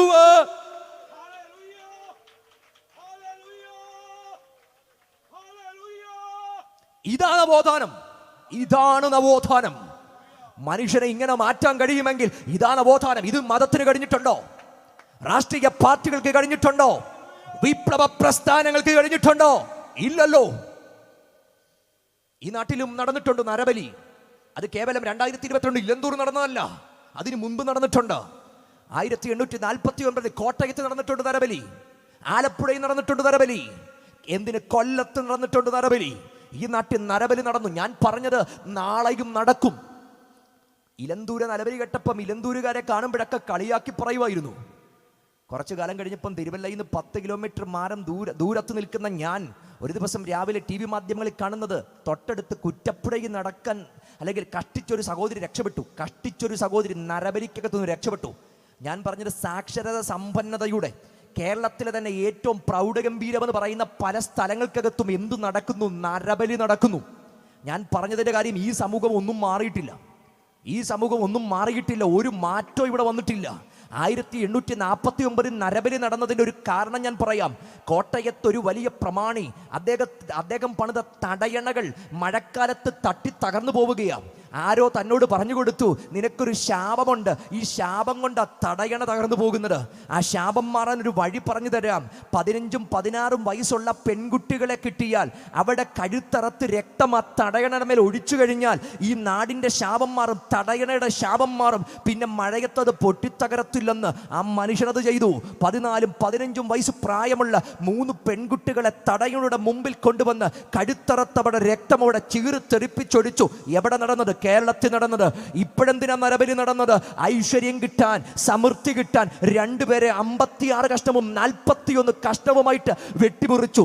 1849ഉം 2022 തമ്മിൽ എന്തു വ്യത്യാസമാ ഉള്ളത്? എന്തു വ്യത്യാസമാ? അന്ന് ചെയ്തതിനേക്കാൾ ഏറ്റവും നീചവും നികൃഷ്ടവുമായത് ഇന്ന് ഈ നാട്ടിൽ ചെയ്യുന്നില്ലേ? അങ്ങനെയെങ്കിൽ ഈ നാട് മാറ്റം വരാൻ എന്തു നടക്കണം? അതിന്റെ മറുപടി ഇന്ന് രാത്രി ഞാൻ വിളിച്ചു പറഞ്ഞത്, യേശു ക്രിസ്തു വരുത്തുന്ന യഥാർത്ഥ മനസ്സുകളുടെ യഥാർത്ഥ ജീവിതത്തിന്റെ പരിവർത്തനത്തിലേക്ക്, മാറ്റത്തിലേക്ക്, വീണ്ടും ജനലേക്ക് മടന്നു വന്നാൽ ഈ സമൂഹത്തിന് മാറ്റം വരും. അതുകൊണ്ട് ധൈര്യത്തോടെ ഞങ്ങൾ ഇത് പ്രസംഗിക്കുന്നത്. ഈ സന്ദേശത്തിന് മാറ്റാൻ കഴിയുമെന്ന് ഉറപ്പുള്ളത് കൊണ്ടാ, അത് ഞങ്ങളുടെ അനുഭവമായതുകൊണ്ടാ. പാലക്കാട് പട്ടണത്തിന്റെ ഹൃദയഭാഗത്ത്, ഞാൻ എല്ലായിടത്തും പറയുന്നൊരു ഭാഗം, പാലക്കാട് പട്ടണത്തിന്റെ ഹൃദയഭാഗത്ത് ചില വർഷങ്ങൾക്ക് മുമ്പ് ഞാൻ ഇതുപോലെയുള്ള ഒരു പരസ്യോഗ പ്രഭാഷണം നടത്തിക്കൊണ്ടിരിക്കുന്നു. നട്ടുച്ച നേരം 12 മണി, നല്ല സൂര്യൻ കത്തി ജ്വലിച്ചു നിൽക്കുന്നു. ദൂരെ നിന്നുകൊണ്ട് ചെറുപ്പക്കാരൻ എന്നെ വീക്ഷിക്കുന്നുണ്ട്. പ്രഭാഷണത്തിന് അനന്തരം അവൻ ഓടി വന്നിട്ട് എന്നോട് പറഞ്ഞു, സാറേ താങ്കൾ പറഞ്ഞതൊക്കെ ശരി, പക്ഷേ ഈ സന്ദേശത്തിന് എന്നെ രക്ഷിക്കാൻ പറ്റുമോ? തൻ്റെ ജീവിതത്തെ ഞങ്ങളുടെ മുമ്പിലേക്ക് ഒന്ന് പറഞ്ഞു കേൾപ്പിച്ചു. അമ്പരന്ന് പോയി. 12 വർഷമായിട്ട് തുടങ്ങിയ മദ്യപാനമാണ്, മയക്കുമരുന്ന് ഉപയോഗമാണ്. തനിക്ക് ഭാര്യയുണ്ട്, 3 പെൺകുട്ടികളുണ്ട്. 9ാം ക്ലാസ്സിൽ പഠിക്കുന്ന, 6ാം ക്ലാസ്സിൽ പഠിക്കുന്ന, 4ാം ക്ലാസ്സിൽ പഠിക്കുന്ന 3 പെൺകുഞ്ഞുങ്ങളുണ്ട്. അവരെ നോക്കത്തില്ല. നാട്ടിൽ നിന്ന് ആ മനുഷ്യൻ ഇറങ്ങിയിട്ട് ഇപ്പം 4 മാസമായി. ഇതൊന്നല്ല, പല ആവർത്തി ഇതുപോലെ ഇറങ്ങും. ആരെങ്കിലുമൊക്കെ പിടിച്ച് തിരിച്ച് വീട്ടിൽ കൊണ്ടിടും. പിന്നെയും ആ മനുഷ്യൻ പുറത്തിറങ്ങി വരും. താൻ പറഞ്ഞത്, എനിക്കൊരിക്കലും ഇതിനകത്തുനിന്ന് പുറത്തു വരാൻ പറ്റുന്നില്ല. കഴിഞ്ഞ ദിവസം രാത്രിയും 11:30 വരെ ഞാൻ മദ്യപിച്ചു. എപ്പോഴോ ലക്ക് കെട്ടി ഞാൻ ഉറങ്ങിപ്പോയി. പിന്നെ എഴുന്നേറ്റത് രാവിലെ 11:30. ഇപ്പം ഞാൻ പോകുന്ന പോക്ക് മദ്യം തേടി പോകുന്ന പോക്ക. ഈ പാലക്കാട് പട്ടണത്തിന്റെ ഹൃദയഭാഗത്ത് എത്തിയിട്ട് മാസം 4ആയി. എൻ്റെ വസ്ത്രം ഇതുവരെ മുഷിഞ്ഞു കിടന്നിട്ട് ഇതൊന്നും മാറ്റിയിടാൻ നല്ലൊരു വസ്ത്രമാരും വാങ്ങിച്ചു തന്നിട്ടില്ല. പക്ഷെ എല്ലാ ദിവസവും കുപ്പി കിട്ടും. എല്ലാ ദിവസവും കുപ്പി കിട്ടും. അങ്ങനെ കുറെ ആത്മാർത്ഥ സ്നേഹിതന്മാരുണ്ട്. ആവശ്യത്തിന് ഉതകത്തില്ലെങ്കിലും കുപ്പി കൊടുക്കാൻ, ചിയേഴ്സ് പറയാൻ ഉതകുന്ന കുറെ ആൾക്കാരുണ്ട്. പക്ഷെ ആരോഗ്യമുള്ള കാലത്ത് ഇവരൊക്കെ കാണത്തുള്ളെന്നുള്ളത് അത് രണ്ടാമത്തെ ഒരു വസ്തുത. ആ മനുഷ്യൻ പറഞ്ഞു, എൻ്റെ വസ്ത്രമാരും എനിക്ക് വാങ്ങിച്ചു തന്നില്ല, എല്ലാ ദിവസവും കുപ്പി കിട്ടുന്നുണ്ട്. ആ മനുഷ്യൻ അവിടെ നിന്ന് കരഞ്ഞുകൊണ്ട് ഞങ്ങളോട് പറഞ്ഞു, ധ്യാന കേന്ദ്രത്തിനകത്ത് കൊണ്ടുപോയി, ധ്യാന ഗുരുക്കളുടെ കൊണ്ടുപോയി, എൻ്റെ മദ്യപാനം മാറ്റുവാൻ എനിക്ക് വിദഗ്ധ ചികിത്സകൾ തന്നു. ഇതിനൊന്നും എന്നെ മാറ്റാൻ കഴിഞ്ഞില്ല. എൻ്റെ ഭാര്യയും എൻ്റെ അപ്പനും എന്നെയും കൊണ്ട് പോകാത്ത സ്ഥലങ്ങളില്ല. പക്ഷെ എൻ്റെ മദ്യപാനത്തിനകത്തു നിന്ന് എനിക്ക് മുക്തി തരാൻ ഇതിനൊന്നും കഴിഞ്ഞിട്ടില്ല. അടുത്ത 15 മിനിറ്റ് നല്ല സുബോധത്തോടെ ഞങ്ങൾ ആ മനുഷ്യനെ പിടിച്ചു നിർത്തിയിട്ട് പറഞ്ഞു കൊടുത്തു, ആരാ ക്രിസ്തുവെന്നും ക്രിസ്തുവിന് എന്ത് ചെയ്യാൻ കഴിയുമെന്നും പറഞ്ഞു. 15 മിനിറ്റിനപ്പുറത്തേക്ക് കണ്ണുനീരോടെ ആ മനുഷ്യൻ പറഞ്ഞു, ക്രിസ്തുവിന് വേണ്ടി ഞാൻ എൻ്റെ ജീവിതത്തെ സമർപ്പിക്കുന്നു. ഞങ്ങൾ ആ മനുഷ്യന് വേണ്ടി പ്രാർത്ഥിച്ചു. ആ മനുഷ്യന് വേണ്ടി പ്രാർത്ഥിച്ചു. തൻ്റെ ഭാര്യയെ വിളിച്ചു. അവർ പറഞ്ഞു, ഈ മനുഷ്യൻ പുറത്തു പോയിട്ട് എത്ര ദിവസമായി, ഞാനിവിടെ കഷ്ടപ്പെട്ട് കുഞ്ഞുങ്ങളെ വളർത്തുക, ഒരു ഉത്തരവാദിത്വവുമില്ല. ആ മനുഷ്യനെ രക്ഷിക്കാൻ കഴിയുമോ? ഞങ്ങൾ പറഞ്ഞു, ഞങ്ങൾക്ക് കഴിയത്തില്ല, പക്ഷെ ഞങ്ങൾ പ്രസംഗിക്കുന്ന ക്രിസ്തുവിന് കഴിയും. ഞങ്ങൾ പ്രസംഗിക്കുന്ന ക്രിസ്തുവിന് കഴിയും. ആ മനുഷ്യന് വേണ്ടുന്നതൊക്കെ ചെയ്ത് തൻ്റെ വീട്ടിലേക്ക് പറഞ്ഞു വിട്ടു. വീട്ടിൽ ചെന്നിട്ട് അന്ന് വൈകിട്ട് വിളിച്ചു, സാറേ ഞങ്ങൾ വീട്ടിലെത്തി, ഞാനിങ്ങ് വീട്ടിലെത്തി. അന്ന് രാത്രിയല്ല, പിറ്റേ ദിവസം രാവിലെ വിളിച്ചു. സാധാരണ മദ്യം കഴിക്കാതിരുന്ന് കൈ വിറയ്ക്കുന്ന ഞാൻ മദ്യമില്ലാതെ കഴിഞ്ഞ രാത്രി ഉറങ്ങിയെന്ന്, മദ്യമില്ലാതെ കഴിഞ്ഞ രാത്രി ഉറങ്ങിയെന്ന് പിന്നെയും വിളിച്ചു. ഞങ്ങൾ പാലക്കാട്ടുനിന്ന് യാത്ര ചെയ്ത് ഇങ്ങ് കൊല്ലത്ത് വരുന്ന സമയത്ത് ഒരു 3-4 ദിവസം കഴിഞ്ഞപ്പം പിന്നെയും വിളിച്ചു. ഈ 5 ദിവസമായി ഞാൻ ഇതുവരെ മദ്യം കുടിച്ചിട്ടില്ല. പിന്നെയും ആ മനുഷ്യൻ വിളിച്ചു. 2 ആഴ്ച കഴിഞ്ഞപ്പോൾ, ഇതുവരെ 2 ആഴ്ചയായി ഇതുവരെയും ഞാൻ മദ്യം കുടിച്ചിട്ടില്ല. ഇപ്പൊ വർഷം 2.5 കഴിഞ്ഞു. ഇപ്പോഴും ആ മനുഷ്യൻ മദ്യം കുടിക്കുന്നില്ല. ആസക്തികൾക്കകത്ത് ആ മനുഷ്യനില്ല. അവിടെ ഒരു ആത്മീക കൂട്ടായ്മക്കകത്ത് ഇന്ന് താൻ ഉണ്ട്. ഞാൻ പറഞ്ഞത് 12 വർഷത്തെ അടിമത്തത്തെ ഒറ്റ നിമിഷം കൊണ്ട് മാറ്റിമറിക്കാൻ കഴിഞ്ഞത് മതത്തിനല്ല, അത് കഴിഞ്ഞത് കർത്താവായ യേശു ക്രിസ്തുവിനാണെങ്കിൽ കൃപ ലഭിച്ചവർക്ക് ഇന്ന് രാത്രി ധൈര്യത്തോടെ, ദേശത്തോട്, അധികാരത്തോടെ വിളിച്ചു പറയാൻ പറ്റുമോ? മനുഷ്യരെ വിമോചിപ്പിക്കുന്ന, മനുഷ്യരെ പുറത്തു കൊണ്ടിരുന്ന, മനുഷ്യന് വിടുതൽ നൽകുന്ന, രക്ഷ നൽകുന്ന ഒരേ ഒരു നാമം, അത് യേശുവിന്റെ നാമം. അവനായിരിക്കുന്ന തലത്തിനകത്തുനിന്ന് അവനെ പുറത്തു കൊണ്ടുവരാൻ ക്രിസ്തുവിന് കഴിയും. അവൻ ഇന്നായിരിക്കുന്ന അവസ്ഥകളെ രൂപപ്പെടുത്താൻ ക്രിസ്തുവിന് കഴിയും. രൂപപ്പെടുത്തലും രൂപാന്തരവും നവീകരണവും വരുത്താൻ ക്രിസ്തുവിന് കഴിയും. ഞാൻ പറഞ്ഞു പറഞ്ഞെന്താ, നവോത്ഥാനം നൽകുന്ന യഥാർത്ഥ സന്ദേശം ഏക സത്യ ദൈവമായ ക്രിസ്തുവിൻ്റെ സന്ദേശം. അപ്പം അവിടുന്ന് ആരാണ്? ഏക സത്യ ദൈവമാണ്. എന്തുകൊണ്ടാണ് അവിടുന്ന് നവോത്ഥാനം വരുത്താൻ കഴിയുന്നത്? അവിടുന്ന് ഏക സത്യ ദൈവമായതുകൊണ്ടാണ് നവോത്ഥാനം വരുത്താൻ കഴിയുന്നത്. ജീവിച്ചിരിക്കും കാലത്ത് ആരുടെയെങ്കിലും ഒക്കെ നിർദ്ദേശങ്ങൾ കൊണ്ട് ദൈവമായി തീർന്നവനല്ല, പ്രത്യേക സിദ്ധവിദ്യകൾ നടത്തിക്കൊണ്ട് ദൈവമായതുമല്ല, മറിച്ച് അവൻ ദൈവമായിരുന്നവൻ ആത്യന്തികമായ മനുഷ്യ വിമോചനത്തിനു വേണ്ടി ഈ ഭൂമിയിൽ ഇറങ്ങി വന്ന വ്യക്തിപ്രഭാവമായതുകൊണ്ട് അവിടുത്തേക്ക് മനുഷ്യന് നവോത്ഥാനം വരുത്താൻ കഴിയും, പരിവർത്തനം വരുത്താൻ കഴിയും. അപ്പൊ രണ്ടാമത്തെ സന്ദേശം യേശുവിൻ്റെ സന്ദേശം, നവോത്ഥാനത്തിൻ്റെ സന്ദേശം. അടുത്തത് മൂന്നാമത്തത് പരമമായതെന്ന് പറയാം. യേശുവിൻ്റെ സന്ദേശം സ്നേഹത്തിൻ്റെ സന്ദേശം. ലോകം മുഴുവൻ ഇന്ന് ഓടി നടക്കുന്നത് സ്നേഹത്തിന് വേണ്ടി. എവിടെ സ്നേഹം കിട്ടുമെന്ന് ഓടി നടക്കുന്നേ. പക്ഷെ ഓടി നടന്നിട്ട് മനുഷ്യൻ എവിടെയും സ്നേഹം കണ്ടെത്താൻ കഴിയുന്നില്ല. ഇന്നത്തെ സ്നേഹമൊക്കെ ഭയങ്കര വിചിത്രമാണ്. ഇന്നത്തെ സ്നേഹത്തിൻ്റെ പ്രകടനങ്ങളൊക്കെ പത്രത്തിൽ കേൾക്കുന്ന വാർത്തകൾ എല്ലാ ദിവസവും ഉണ്ട്. പ്രേമ നൈരാശ്യത്തിൻ്റെ പേരിൽ പെട്രോൾ ഒഴിച്ച് കൊന്നുകളഞ്ഞു, കഴുത്തറത്ത് കൊന്നു, ആ വെട്ടിത്തീർത്തു. എന്താണ് ഈ ലോകം? എവിടെയാണ് എത്തി നിൽക്കുന്നത്? സ്നേഹമെന്ന എല്ലാത്തിനും പേര് പറയുന്നത്. സ്നേഹം നടിച്ചു വഞ്ചിച്ചു, സ്നേഹം നടിച്ച് അതിക്രമങ്ങൾ നടത്തി. എവിടെ എത്തി നിൽക്കുന്നത്? ഇവിടെയുള്ള നമ്മൾ സ്കൂളിൽ പഠിച്ച പല രാസനാമങ്ങളും ഉപയോഗിക്കേണ്ട മരുന്നുകൾ പലതും ഇന്ന് ജനകീയമാക്കിയത്, അല്ലെങ്കിൽ അതൊരു പ്രത്യേക രീതിയിൽ ഉപയോഗിച്ചത് ഇവിടുത്തെ സ്നേഹത്തിൻ്റെ പേരില. കഷായം നല്ലതാ, പക്ഷെ അതിനകത്ത് കീടനാശിനിയുടെ കയറിയ സംഭവം പോയി. കഷായം നല്ലതാ, പക്ഷേ സ്നേഹത്തിൽ ഈ കഷായം കൊടുത്തത് എങ്ങനെയാ? സ്നേഹത്തിൻ്റെ പേരിൽ. അല്ലാതെ നിർബന്ധിച്ചതിനകത്ത് വിഷമെന്ന് പറഞ്ഞ ആരെങ്കിലും കഷായം കുടിക്കോ? കുടിക്കത്തില്ലെന്ന്. സ്നേഹത്തോടച്ച കുടിക്കാൻ പറഞ്ഞു കാണും, അങ്ങനെ കൊടുത്തത്. അപ്പം സ്നേഹത്തിൻ്റെ പേരിൽ കഷായം കൊണ്ടൊരു ചെറുപ്പക്കാരനെ തകർത്തു കളഞ്ഞു. ഇപ്പുറത്തെ ഭാഗം ഒട്ടും സന്തോഷിക്കണ്ട, അവിടെ ഞാൻ ആദ്യം അങ്ങ് പറഞ്ഞു തുടങ്ങിയെന്നേ ഉള്ളൂ. അതുപോലെ തന്നെ നമ്മൾ കെമിസ്ട്രിക്കകത്ത് പഠിച്ചിട്ടുണ്ട് സയനൈഡ് എന്ന് പറഞ്ഞു. പക്ഷേ സയനൈഡിനെ ഏറ്റവും ഇങ്ങനെ ഉപയോഗിക്കാൻ പറ്റുമെന്ന് പഠിപ്പിച്ച ഒരു ആൻറ്റി ഉണ്ട്, കൂടത്തായിൽ ആൻറ്റി. ചോദിച്ചപ്പറയും എങ്ങനെയാ സയനൈഡ് ഉപയോഗിക്കുന്നതെന്ന്. ഉപയോഗിക്കുന്ന, അപ്പനെ കൊല്ലാൻ, അമ്മയെ കൊല്ലാൻ, ഭർത്താവിനെ കൊല്ലാൻ, മക്കളെ കൊല്ലാനൊക്കെ സയനൈഡ് ഉപയോഗിക്കുന്ന അതിൻ്റെ ഒരു പ്രത്യേക രൂപീകരണം നടത്തിയ ഒരു വനിതയെപ്പറ്റി നമ്മൾ കേട്ടു. ഇപ്പുറത്തും ഒട്ടും മോശമല്ല, സ്വന്തമായിട്ട് കത്തി ഉണ്ടാക്കിയിട്ട് കോഴിയെ കഴുത്തറക്കുന്നത് പോലെ പെൺകുട്ടിയെ കഴുത്തറത്ത ചെറുപ്പക്കാരൻ പ്രേമ നൈരാശ്യത്തിൻ്റെ പേരിൽ 14 കിലോമീറ്റർ നടന്നു വന്ന് ആ പെൺകുട്ടിയുടെ അപ്പൻ്റെ കട കത്തിച്ചിട്ട് പിന്നെയും 4 കിലോമീറ്റർ നടന്നു പോയി അവൾ ഉറങ്ങുന്ന വീട്ടിൽ കയറി 2ാം നിലയുടെ മുകളിൽ കയറി പെട്രോൾ ഒടിച്ച് കൊന്നുകളഞ്ഞ ചെറുപ്പക്കാരനെ കണ്ടു. എത്രയേ സമൂഹത്തിനകത്ത് നടക്കുന്നത്. ഈ കഴിഞ്ഞ ദിവസം രസകരമായി മറ്റൊരു സംഭവം കണ്ടു. ഒരു ചെറുപ്പക്കാരനുമായിട്ടുള്ള പ്രേമബന്ധം തകർന്നിട്ട് പെൺകുട്ടി അവൾ മെസ്സഞ്ചറിലൂടെ മറ്റൊരുത്തനുമായിട്ട് പ്രേമബന്ധം സ്ഥാപിച്ചു. അവസാനം പറഞ്ഞു, ഞാൻ നിന്നെ കാണാൻ വരികയാണ്. ഡാർലിംഗ് എന്നൊക്കെ ആയിരിക്കും പറഞ്ഞത്. ഞാൻ കാണാൻ വരിക, രാത്രി ഇറങ്ങി ഒന്ന് പുറത്തു വരണം. ഇറങ്ങിച്ചെന്നു, 2:30 പുറത്തു ചെന്നു. ഹെൽമെറ്റ് മാറ്റിയപ്പം പഴയ ആള് തന്നെ പുതിയ തുരുത്തിയിൽ ആളവിടെയുണ്ട്. ഹെൽമെറ്റ് മാറ്റിയപ്പോഴേ അപകടം മണത്തത്. തിരിച്ചോടുന്നതിന് മുമ്പ് അവൻ കഴുത്തറത്തും. എല്ലാത്തിൻ്റെയും പേര് സ്നേഹമെന്നാ. ഇതൊക്കെ ഈ സമൂഹത്തിനകത്ത് കാണുന്ന സ്നേഹം. പക്ഷെ ഇതിൻ്റെ നടുവിൽ നിന്നുകൊണ്ട് ഇന്ന് രാത്രി സ്നേഹം എന്തെന്ന് ഞാൻ കാണിച്ചു തരാം. സ്നേഹം എന്തെന്ന് ഞങ്ങൾക്ക് കാണിച്ചു തരാൻ പറ്റുന്നൊരിടമുണ്ട്. അതെവിടെയെന്നറിയുമോ? ഇവിടുത്തെ സ്നേഹങ്ങൾ മുഴുവൻ സ്വാർത്ഥതയ്ക്ക് വഴിമാറുമ്പം, ഇവിടുത്തെ സ്നേഹം മുഴുവൻ വ്യക്തി താല്പര്യങ്ങൾക്ക് വഴിമാറുമ്പം, ഇവിടുത്തെ സ്നേഹം മുഴുവൻ അഭിനയമായി മാറുമ്പം, അതിൻ്റെ നടുവിൽ അഭിനയങ്ങൾ ലേശമില്ലാതെ, കളങ്കങ്ങൾ ലേശമില്ലാതെ മുഴുവൻ സ്നേഹം എന്തെന്ന് ലോകത്തിന് കാട്ടിത്തന്ന ഒരു മഹാസ്നേഹമുണ്ട് ഇന്ന് രാത്രി. അത് ഞങ്ങൾ ധൈര്യത്തോടെ വിളിച്ചു പറയും. അതാണ് യേശുവിൻ്റെ സ്നേഹമെന്നുള്ളത്. സ്നേഹമെന്തെന്ന് വെളിപ്പെടുത്തി. ഇവിടെയുള്ള രാഷ്ട്രീയ പ്രസ്ഥാനങ്ങളിൽ പ്രവർത്തിക്കുന്നവരുണ്ട്. അണികൾ ഏറ്റവും മുമ്പിൽ നിന്ന് തല്ല് വാങ്ങിക്കുമ്പോൾ അവരുടെ നേതാക്കന്മാരുടെ AC മുറിക്കകത്തുണ്ട്.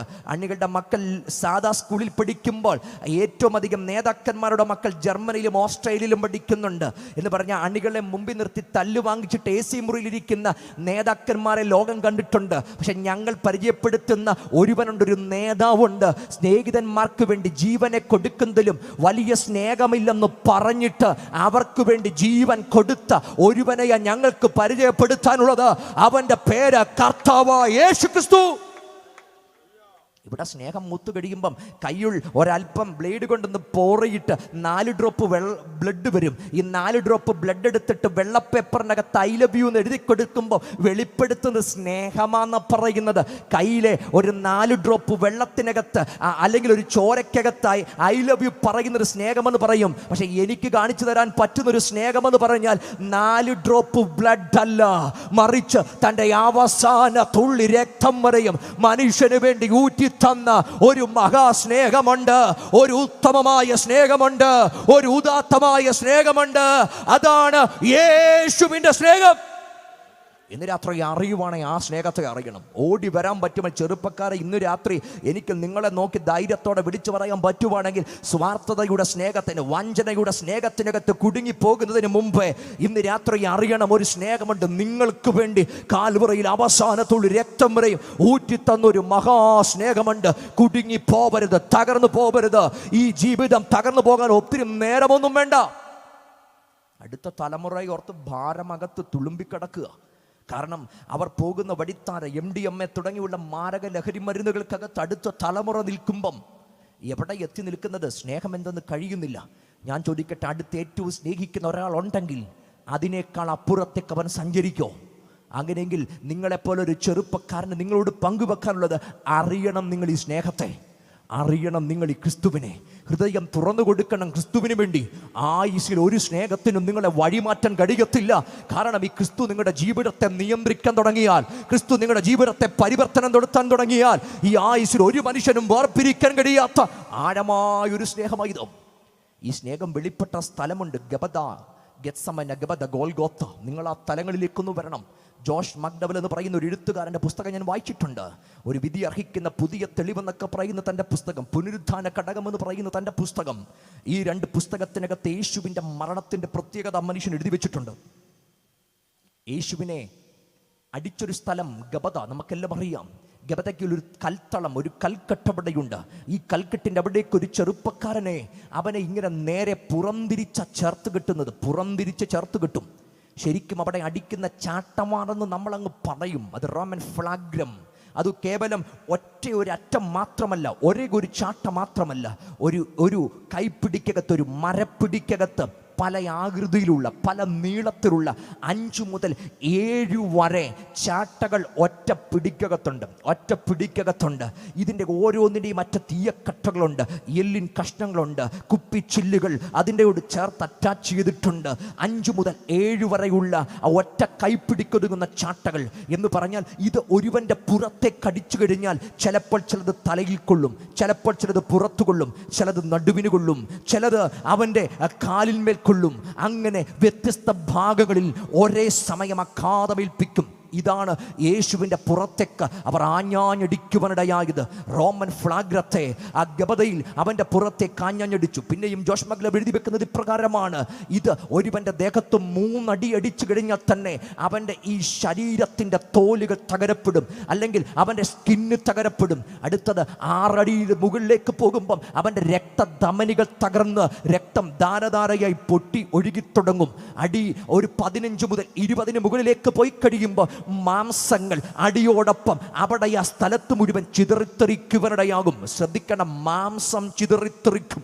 അത് വിനാഗിരി ലായിൽ മുക്കിയിട്ട് പിന്നെയും ആഞ്ഞടിക്കുമ്പം ആ മാംസം പിന്നെയും ആഞ്ഞാഞ്ഞവിടെ തെറിക്കപ്പെടുവാനിടയാകും. രക്തം കൊണ്ട് ആ സ്ഥലം മുഴുവൻ കലുഷിതമാകുവാനിടയാകും, രക്തത്തളം കെട്ടിക്കിടക്കുവാനിടയാകും. ആ മനുഷ്യൻ പിന്നെയും ഭീകരമായിട്ട് പറയുന്ന ഒരു ഭാഗമുണ്ട്: 30 അടിക്ക് മുകളിലേക്ക് പോയി കഴിഞ്ഞാൽ ചിലപ്പോൾ ഈ മനുഷ്യൻ്റെ വയറുവര തുരന്ന് അകത്തെ കുടലുകൾ പോലും പുറത്ത് തൂങ്ങിക്കിടക്കുന്ന നിലവാരങ്ങളിൽ അത്രയ്ക്ക് ഭീകരമാണ് ഫ്ലാഗ്രം കൊണ്ടുള്ള അടി.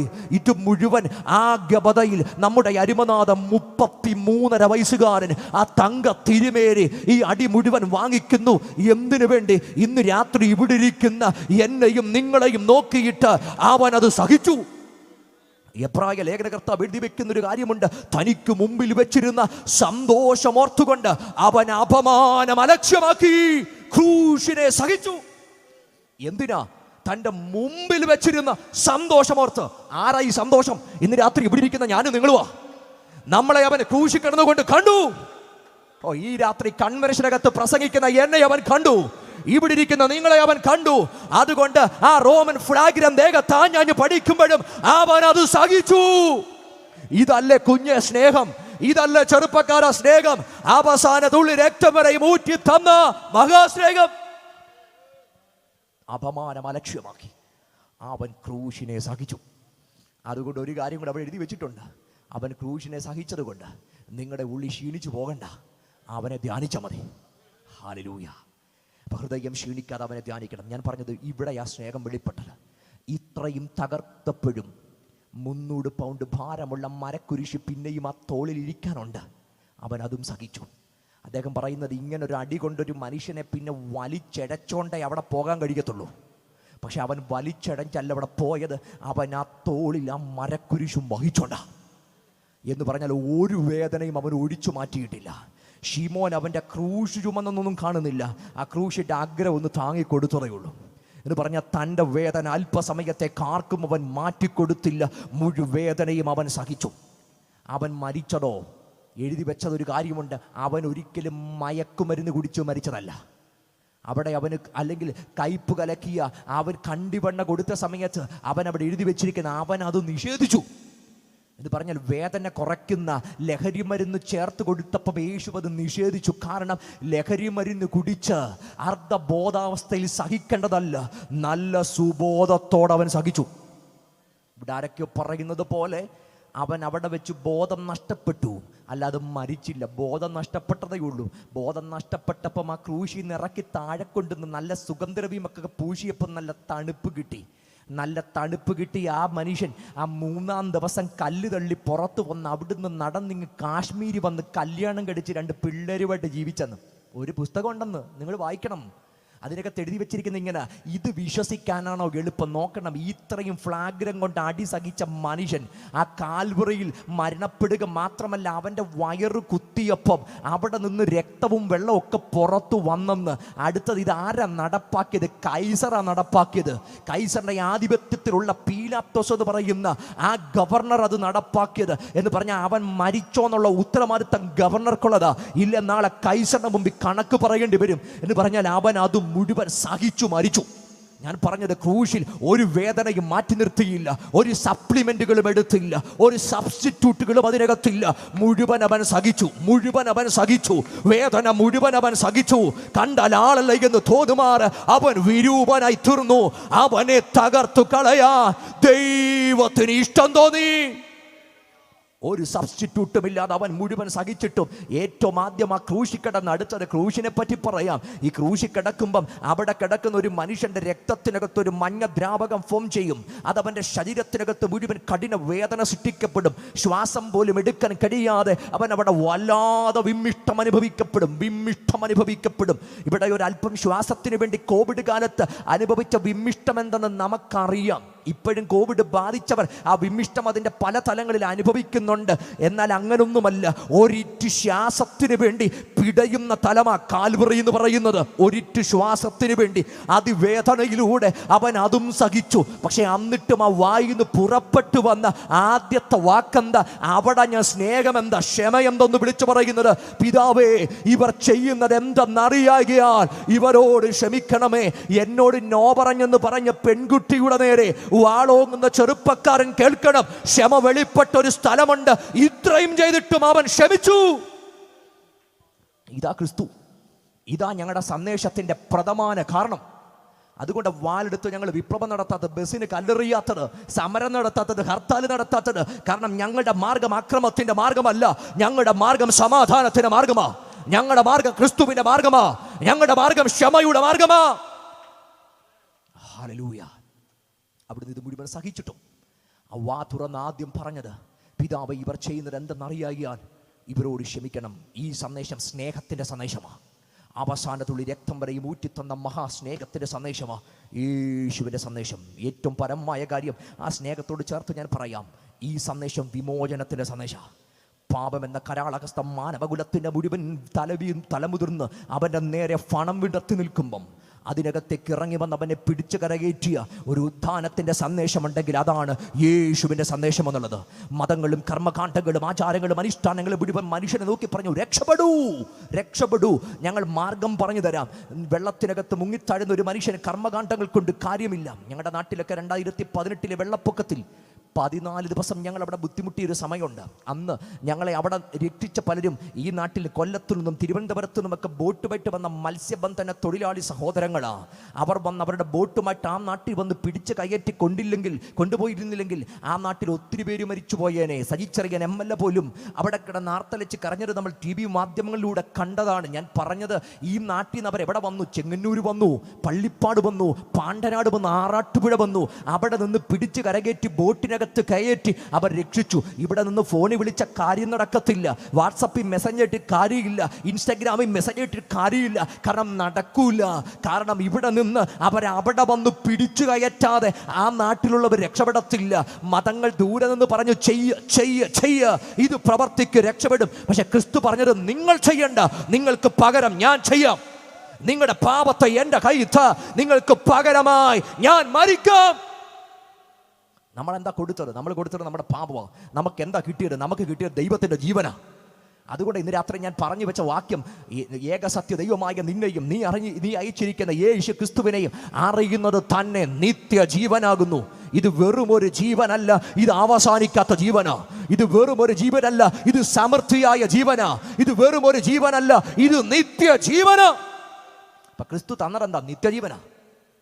ഇന്ന് പകൽ ക്രിസ്തുവിനെ അറിഞ്ഞതിൻ്റെ പേര് കിട്ടിയ വീടിൻ്റെ പേരിൽ അങ്ങ് അഭിമാനിക്കണ്ട. ആയുസ് കിട്ടിയ ഏറ്റവും വലിയ ദാനം നിത്യജീവനാ. ആയുസ് കിട്ടിയ ഏറ്റവും വലിയ ദാനം നിത്യജീവനാ. ഇവിടെ വീട് കിട്ടിയതല്ല വലുത്, ഇവിടെ കാറ് കിട്ടിയതല്ല വലുത്. ഇവിടെ ക്രിസ്തുവിനെ എൻ്റെ രക്ഷകന് കർത്തവുമായിട്ട് അംഗീകരിക്കാൻ പറ്റി. അവൻ ഇപ്പോഴും എൻ്റെ അപ്പനാന്നുള്ള ബോധ്യത്തോടെ ഈ പുസ്തകത്തെ നെഞ്ചോട് ചേർത്ത് പിടിക്കാൻ പറ്റുന്നത് ഏറ്റവും വലിയ സന്തോഷം. 100-ലധികം കണ്ടുപിടുത്തം നടത്തിയിട്ട് ഏറ്റവും അവസാനം തോമസ് ആൽവ എഡിസണോട് ചോദിച്ചു, Edison, what is your biggest achievement in your life? നിങ്ങളുടെ ജീവിതത്തിന്റെ ഏറ്റവും വലിയ അച്ചീവ്മെന്റ് അത്? ഏത് ഇൻവെൻഷനാണ് നിങ്ങൾ ആദ്യത്തെ സ്ഥാനത്ത് കൊടുക്കുന്നത്? അദ്ദേഹം പറഞ്ഞ ഒരു കാര്യമുണ്ട്, എൻ്റെ 100 കണക്കിന് ഇൻവെൻഷനിൽ ഒരെണ്ണം പോലും 1ാം സ്ഥാനത്ത് നിൽക്കത്തില്ല. അദ്ദേഹം പറഞ്ഞു, the day when I found Jesus as my personal savior. ഏത് ദിവസമാണോ യേശുവിനെ എൻ്റെ രക്ഷകനും കർത്താവുമായി ഞാൻ കണ്ടെത്തിയത്, ആ ദിവസമാ എൻ്റെ ജീവിതത്തിന്റെ ഏറ്റവും വലിയ ശുഭദിനമെന്നുള്ളത്.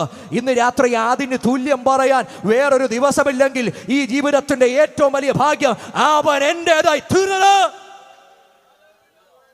ഈ സന്ദേശം വിമോചനത്തിന്റെ സന്ദേശ. അടുത്തത് ഞാൻ പറഞ്ഞു നിർത്തുന്നത്, ഈ സന്ദേശം ജയത്തിന്റെ സന്ദേശ. ഇന്ന് രാത്രി 32 വയസ്സുകാരൻ ഇവിടെ നിന്നുകൊണ്ട് ഇങ്ങനെ പ്രസംഗിക്കുന്നതിന്റെ പിൻപിലെ കാര്യം ഈ സന്ദേശം ജയത്തിന്റെ സന്ദേശം ആയതുകൊണ്ടാണ്.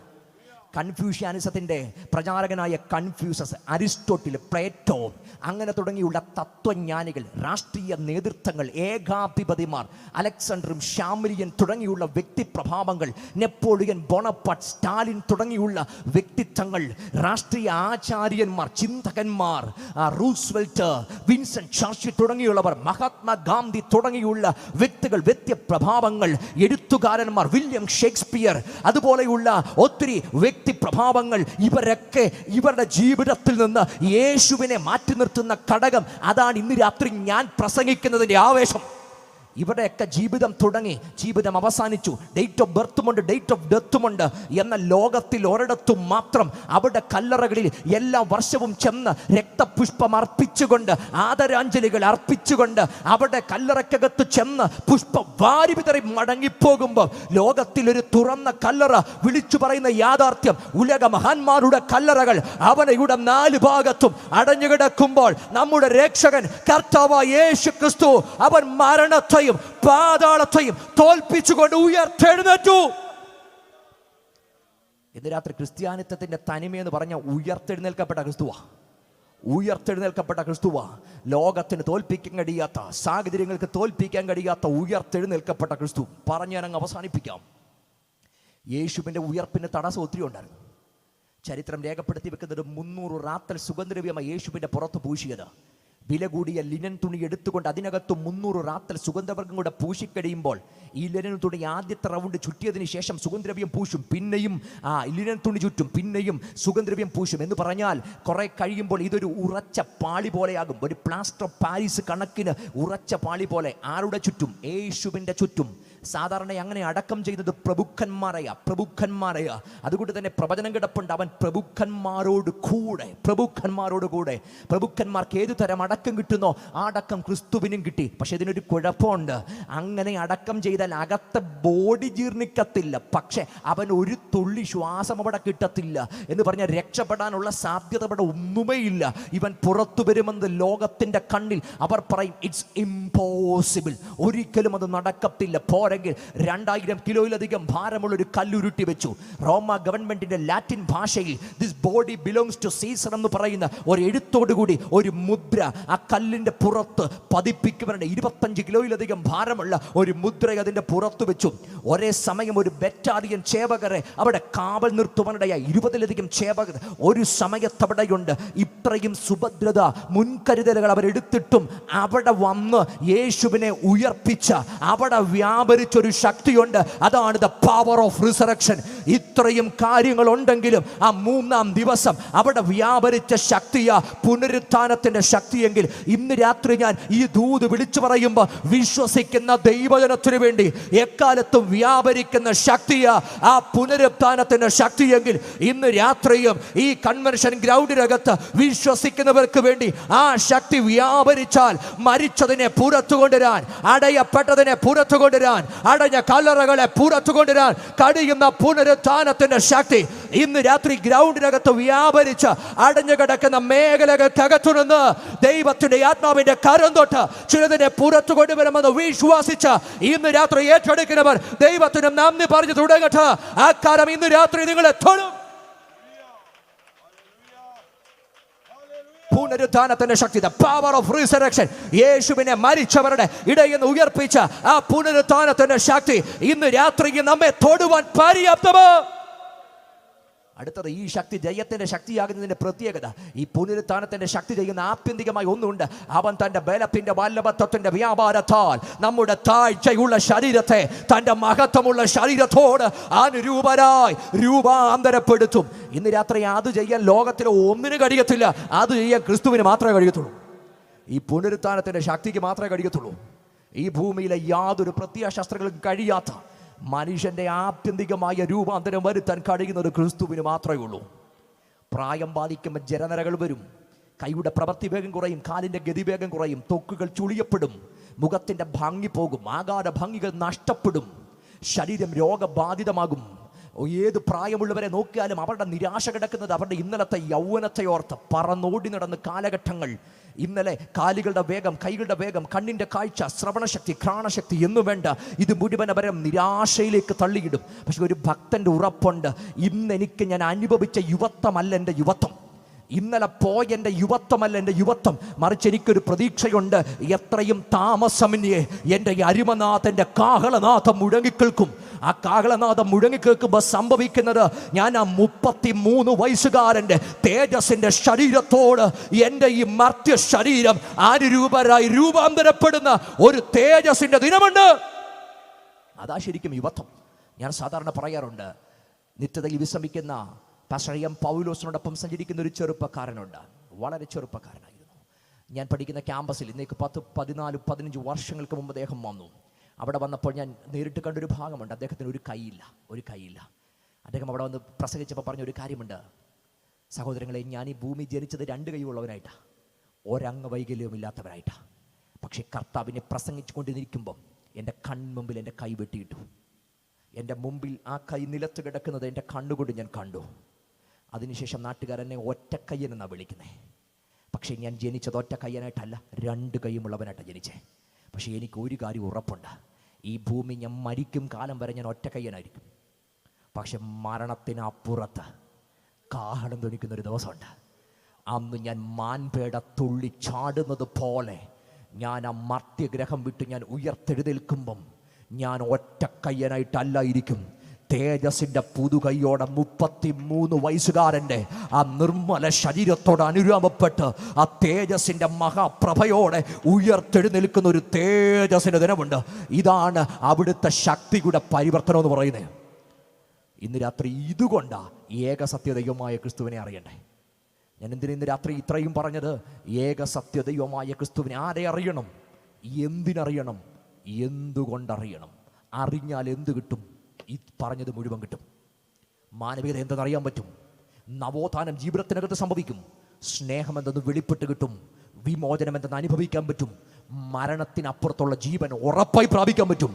അവിടം കൊണ്ട് തീരുന്നില്ല. പാട്ടുകാരൻ പാടുന്നത് പോലെ, മരണത്താൽ മറയാത്ത മകൾ സ്നേഹപ്രഭയാൽ പിരിയാ ബന്ധമാണിത് യുഗകാലം വരെ. ഇന്ന് രാത്രി പന്തലിനകത്ത് മാത്രമല്ല, ഒരിക്കലും ഒടുങ്ങാത്ത തേജസ്സിന്റെ നിത്യസഭയിൽ ഒരുമിച്ച് ദൈവത്തെ ചേർന്ന് ആരാധിക്കാൻ പറ്റുന്ന ഒരു വിശുദ്ധ ബന്ധത്തിനകത്തേക്ക് സ്വർഗം നമ്മെ മാടി പിടിക്കുമ്പോൾ ഇന്ന് രാത്രി ക്രിസ്തുവിന് വേണ്ടി ഹൃദയങ്ങളെ സമർപ്പിക്കാൻ പറ്റും. എല്ലാ കണ്ണുകളും ഇന്ന് രാത്രി അടയട്ടെ, എല്ലാ ഹൃദയങ്ങളും ഇന്ന് രാത്രി സമർപ്പിക്കപ്പെടട്ടെ. മനസ്സുകൾ ഇന്ന് രാത്രി ഒരുക്കപ്പെട്ടുകൊണ്ട് ആ ക്രൂശിൻ്റെ ചുവട്ടിലേക്ക് ഇന്ന് രാത്രി ഒന്ന് സമർപ്പിക്കാൻ പറ്റുമോ? ഹൃദയങ്ങളെ ഇന്ന് രാത്രി ഒന്ന് ഏൽപ്പിച്ചു കൊടുക്കാൻ പറ്റുമോ? ഈ രാത്രി പ്രവർത്തിക്കാൻ കഴിയുന്ന, അത്ഭുതങ്ങളെ ചെയ്യാൻ കഴിയുന്ന, പരിവർത്തനം വരുത്താൻ കഴിയുന്ന ക്രിസ്തുവിൻ്റെ സന്ദേശത്തെ ഇന്ന് രാത്രി ഞാൻ വിളിച്ചു പറഞ്ഞു. ഞാനൊരു സുവിശേഷകൻ എന്ന നിലയിൽ ഇന്ന് രാത്രി വിശ്വസിക്കുന്നു. ആത്മനിയോഗത്താൽ ഇന്ന് രാത്രി ഞാൻ പറയുന്നു, ജീവിതത്തിനകത്ത് അടയപ്പെട്ട പല വാതിലുകളുടെ മുമ്പിൽ, അടയപ്പെട്ട കല്ലറകളുടെ മുമ്പിൽ, പ്രതീക്ഷ നഷ്ടപ്പെട്ട ജീവിത സാഹചര്യത്തിനകത്ത് നിൽക്കുന്നവരാരെങ്കിലും ഇന്ന് രാത്രി പന്തലിനകത്തിരിപ്പുണ്ടേ? വ്യാപരിച്ച യേശുവിനെ മരിച്ചവരുടെ ഇടയിൽ നിന്ന് ഉയർപ്പിച്ച പുനരുത്ഥാനത്തിൻ്റെ ശക്തിയാൽ ഇന്ന് രാത്രി നിങ്ങളെ പുറത്തു കൊണ്ടുവരുമെന്ന് ആത്മാവിൽ വിശ്വസിക്കുന്നെങ്കിൽ, നിയോഗത്താൽ അഭിഷക്തന്മാർ ഇന്ന് രാത്രി നിങ്ങൾക്ക് വേണ്ടി പ്രാർത്ഥിക്കാൻ പോകുന്നു. ധൈര്യത്തോടെ കരമുയർത്താൻ പറ്റുമോ? ഇന്ന് രാത്രി സ്വർഗത്തിൽ നിങ്ങളെ പുറപ്പെടുത്താൻ പറ്റും, സ്വർഗത്തിൽ നിങ്ങളെ പുറത്തു കൊണ്ടുവരാൻ കഴിയും. ഉയരപ്പെട്ട കരങ്ങൾക്ക് വേണ്ടി ഇന്ന് രാത്രി ഞങ്ങൾ ഒരുമിച്ച് ആത്മാവിൽ പ്രാർത്ഥിക്കാൻ പോവുക. നമ്മൾ അതിനന്തരമായിട്ട് ഒരു പാട്ട് ചേർന്ന് പാടി ദൈവത്തിന് മഹത്വം കൊടുക്കും. ഈ രാത്രി ഞാൻ ഒരു നിമിഷം നിയോഗത്താൽ നിങ്ങൾക്ക് വേണ്ടി പ്രാർത്ഥിക്കാൻ പോകുന്നു. ജീവിതത്തിനകത്ത് തകർന്നു കിടക്കുന്ന മേഖലയിൽ ആ പുനരുത്ഥാനത്തിൻ്റെ ശക്തി എന്നെ തൊടണമെന്ന് ആത്മാർത്ഥതയോടെ ആഗ്രഹിക്കുന്നവർ ധൈര്യത്തോടെ കരമുയർത്തിപ്പിടിക്കും. ഇന്ന് രാത്രി സ്വർഗം നിങ്ങളെ തൊടാൻ പോവുക. ഞങ്ങളുടെ കർത്താവേ, അങ്ങയുടെ അധികാരമുള്ള നാമത്തിൽ ഞങ്ങൾ നന്ദി പറയുന്നു. ജീവിതത്തിനകത്ത് തകർന്നെറിയപ്പെട്ട പശ്ചാത്തലത്തിനകത്ത് കിടക്കുന്ന ആരെങ്കിലും ഇന്ന് രാത്രി വചനം കേൾക്കുന്നെങ്കിൽ, ഏകരക്ഷകനായ, ഏക വീണ്ടെടുപ്പുകാരനായ, ഏക വിമോചകനായ ക്രിസ്തുവിൻ്റെ അധികാരത്തിൻ്റെ സന്ദേശം അവിടെ ഹൃദയങ്ങൾക്കകത്ത് വരുന്ന പരിവർത്തനത്തിന് ഞങ്ങൾ നന്ദി പറയുന്നു. ഈ ജനത്തെ ഞങ്ങളുടെ അധികാരമുള്ള നാമത്തിൽ അനുഗ്രഹിച്ച് പ്രാർത്ഥിക്കുന്നു. പ്രാർത്ഥന കേട്ട കൃപയ്ക്ക് നന്ദി. യേശു ക്രിസ്തുവിൻ നിസ്തുല്യ നാമത്തിൽ തന്നെ ആമേൻ. ഏക സത്യദൈവമായ ക്രിസ്തുവിനെ അറിയുക, ക്രിസ്തുവിനോടുള്ള നിത്യജീവൻ പ്രാപിക്കുക, രക്ഷയ്ക്കുള്ള ഏക വഴി ക്രിസ്തു എന്നുള്ള അസന്നിഗ്ധ പ്രഖ്യാപനത്തോടുകൂടെ വാക്കുകൾക്ക് വിരാമം കുറിക്കുന്നു.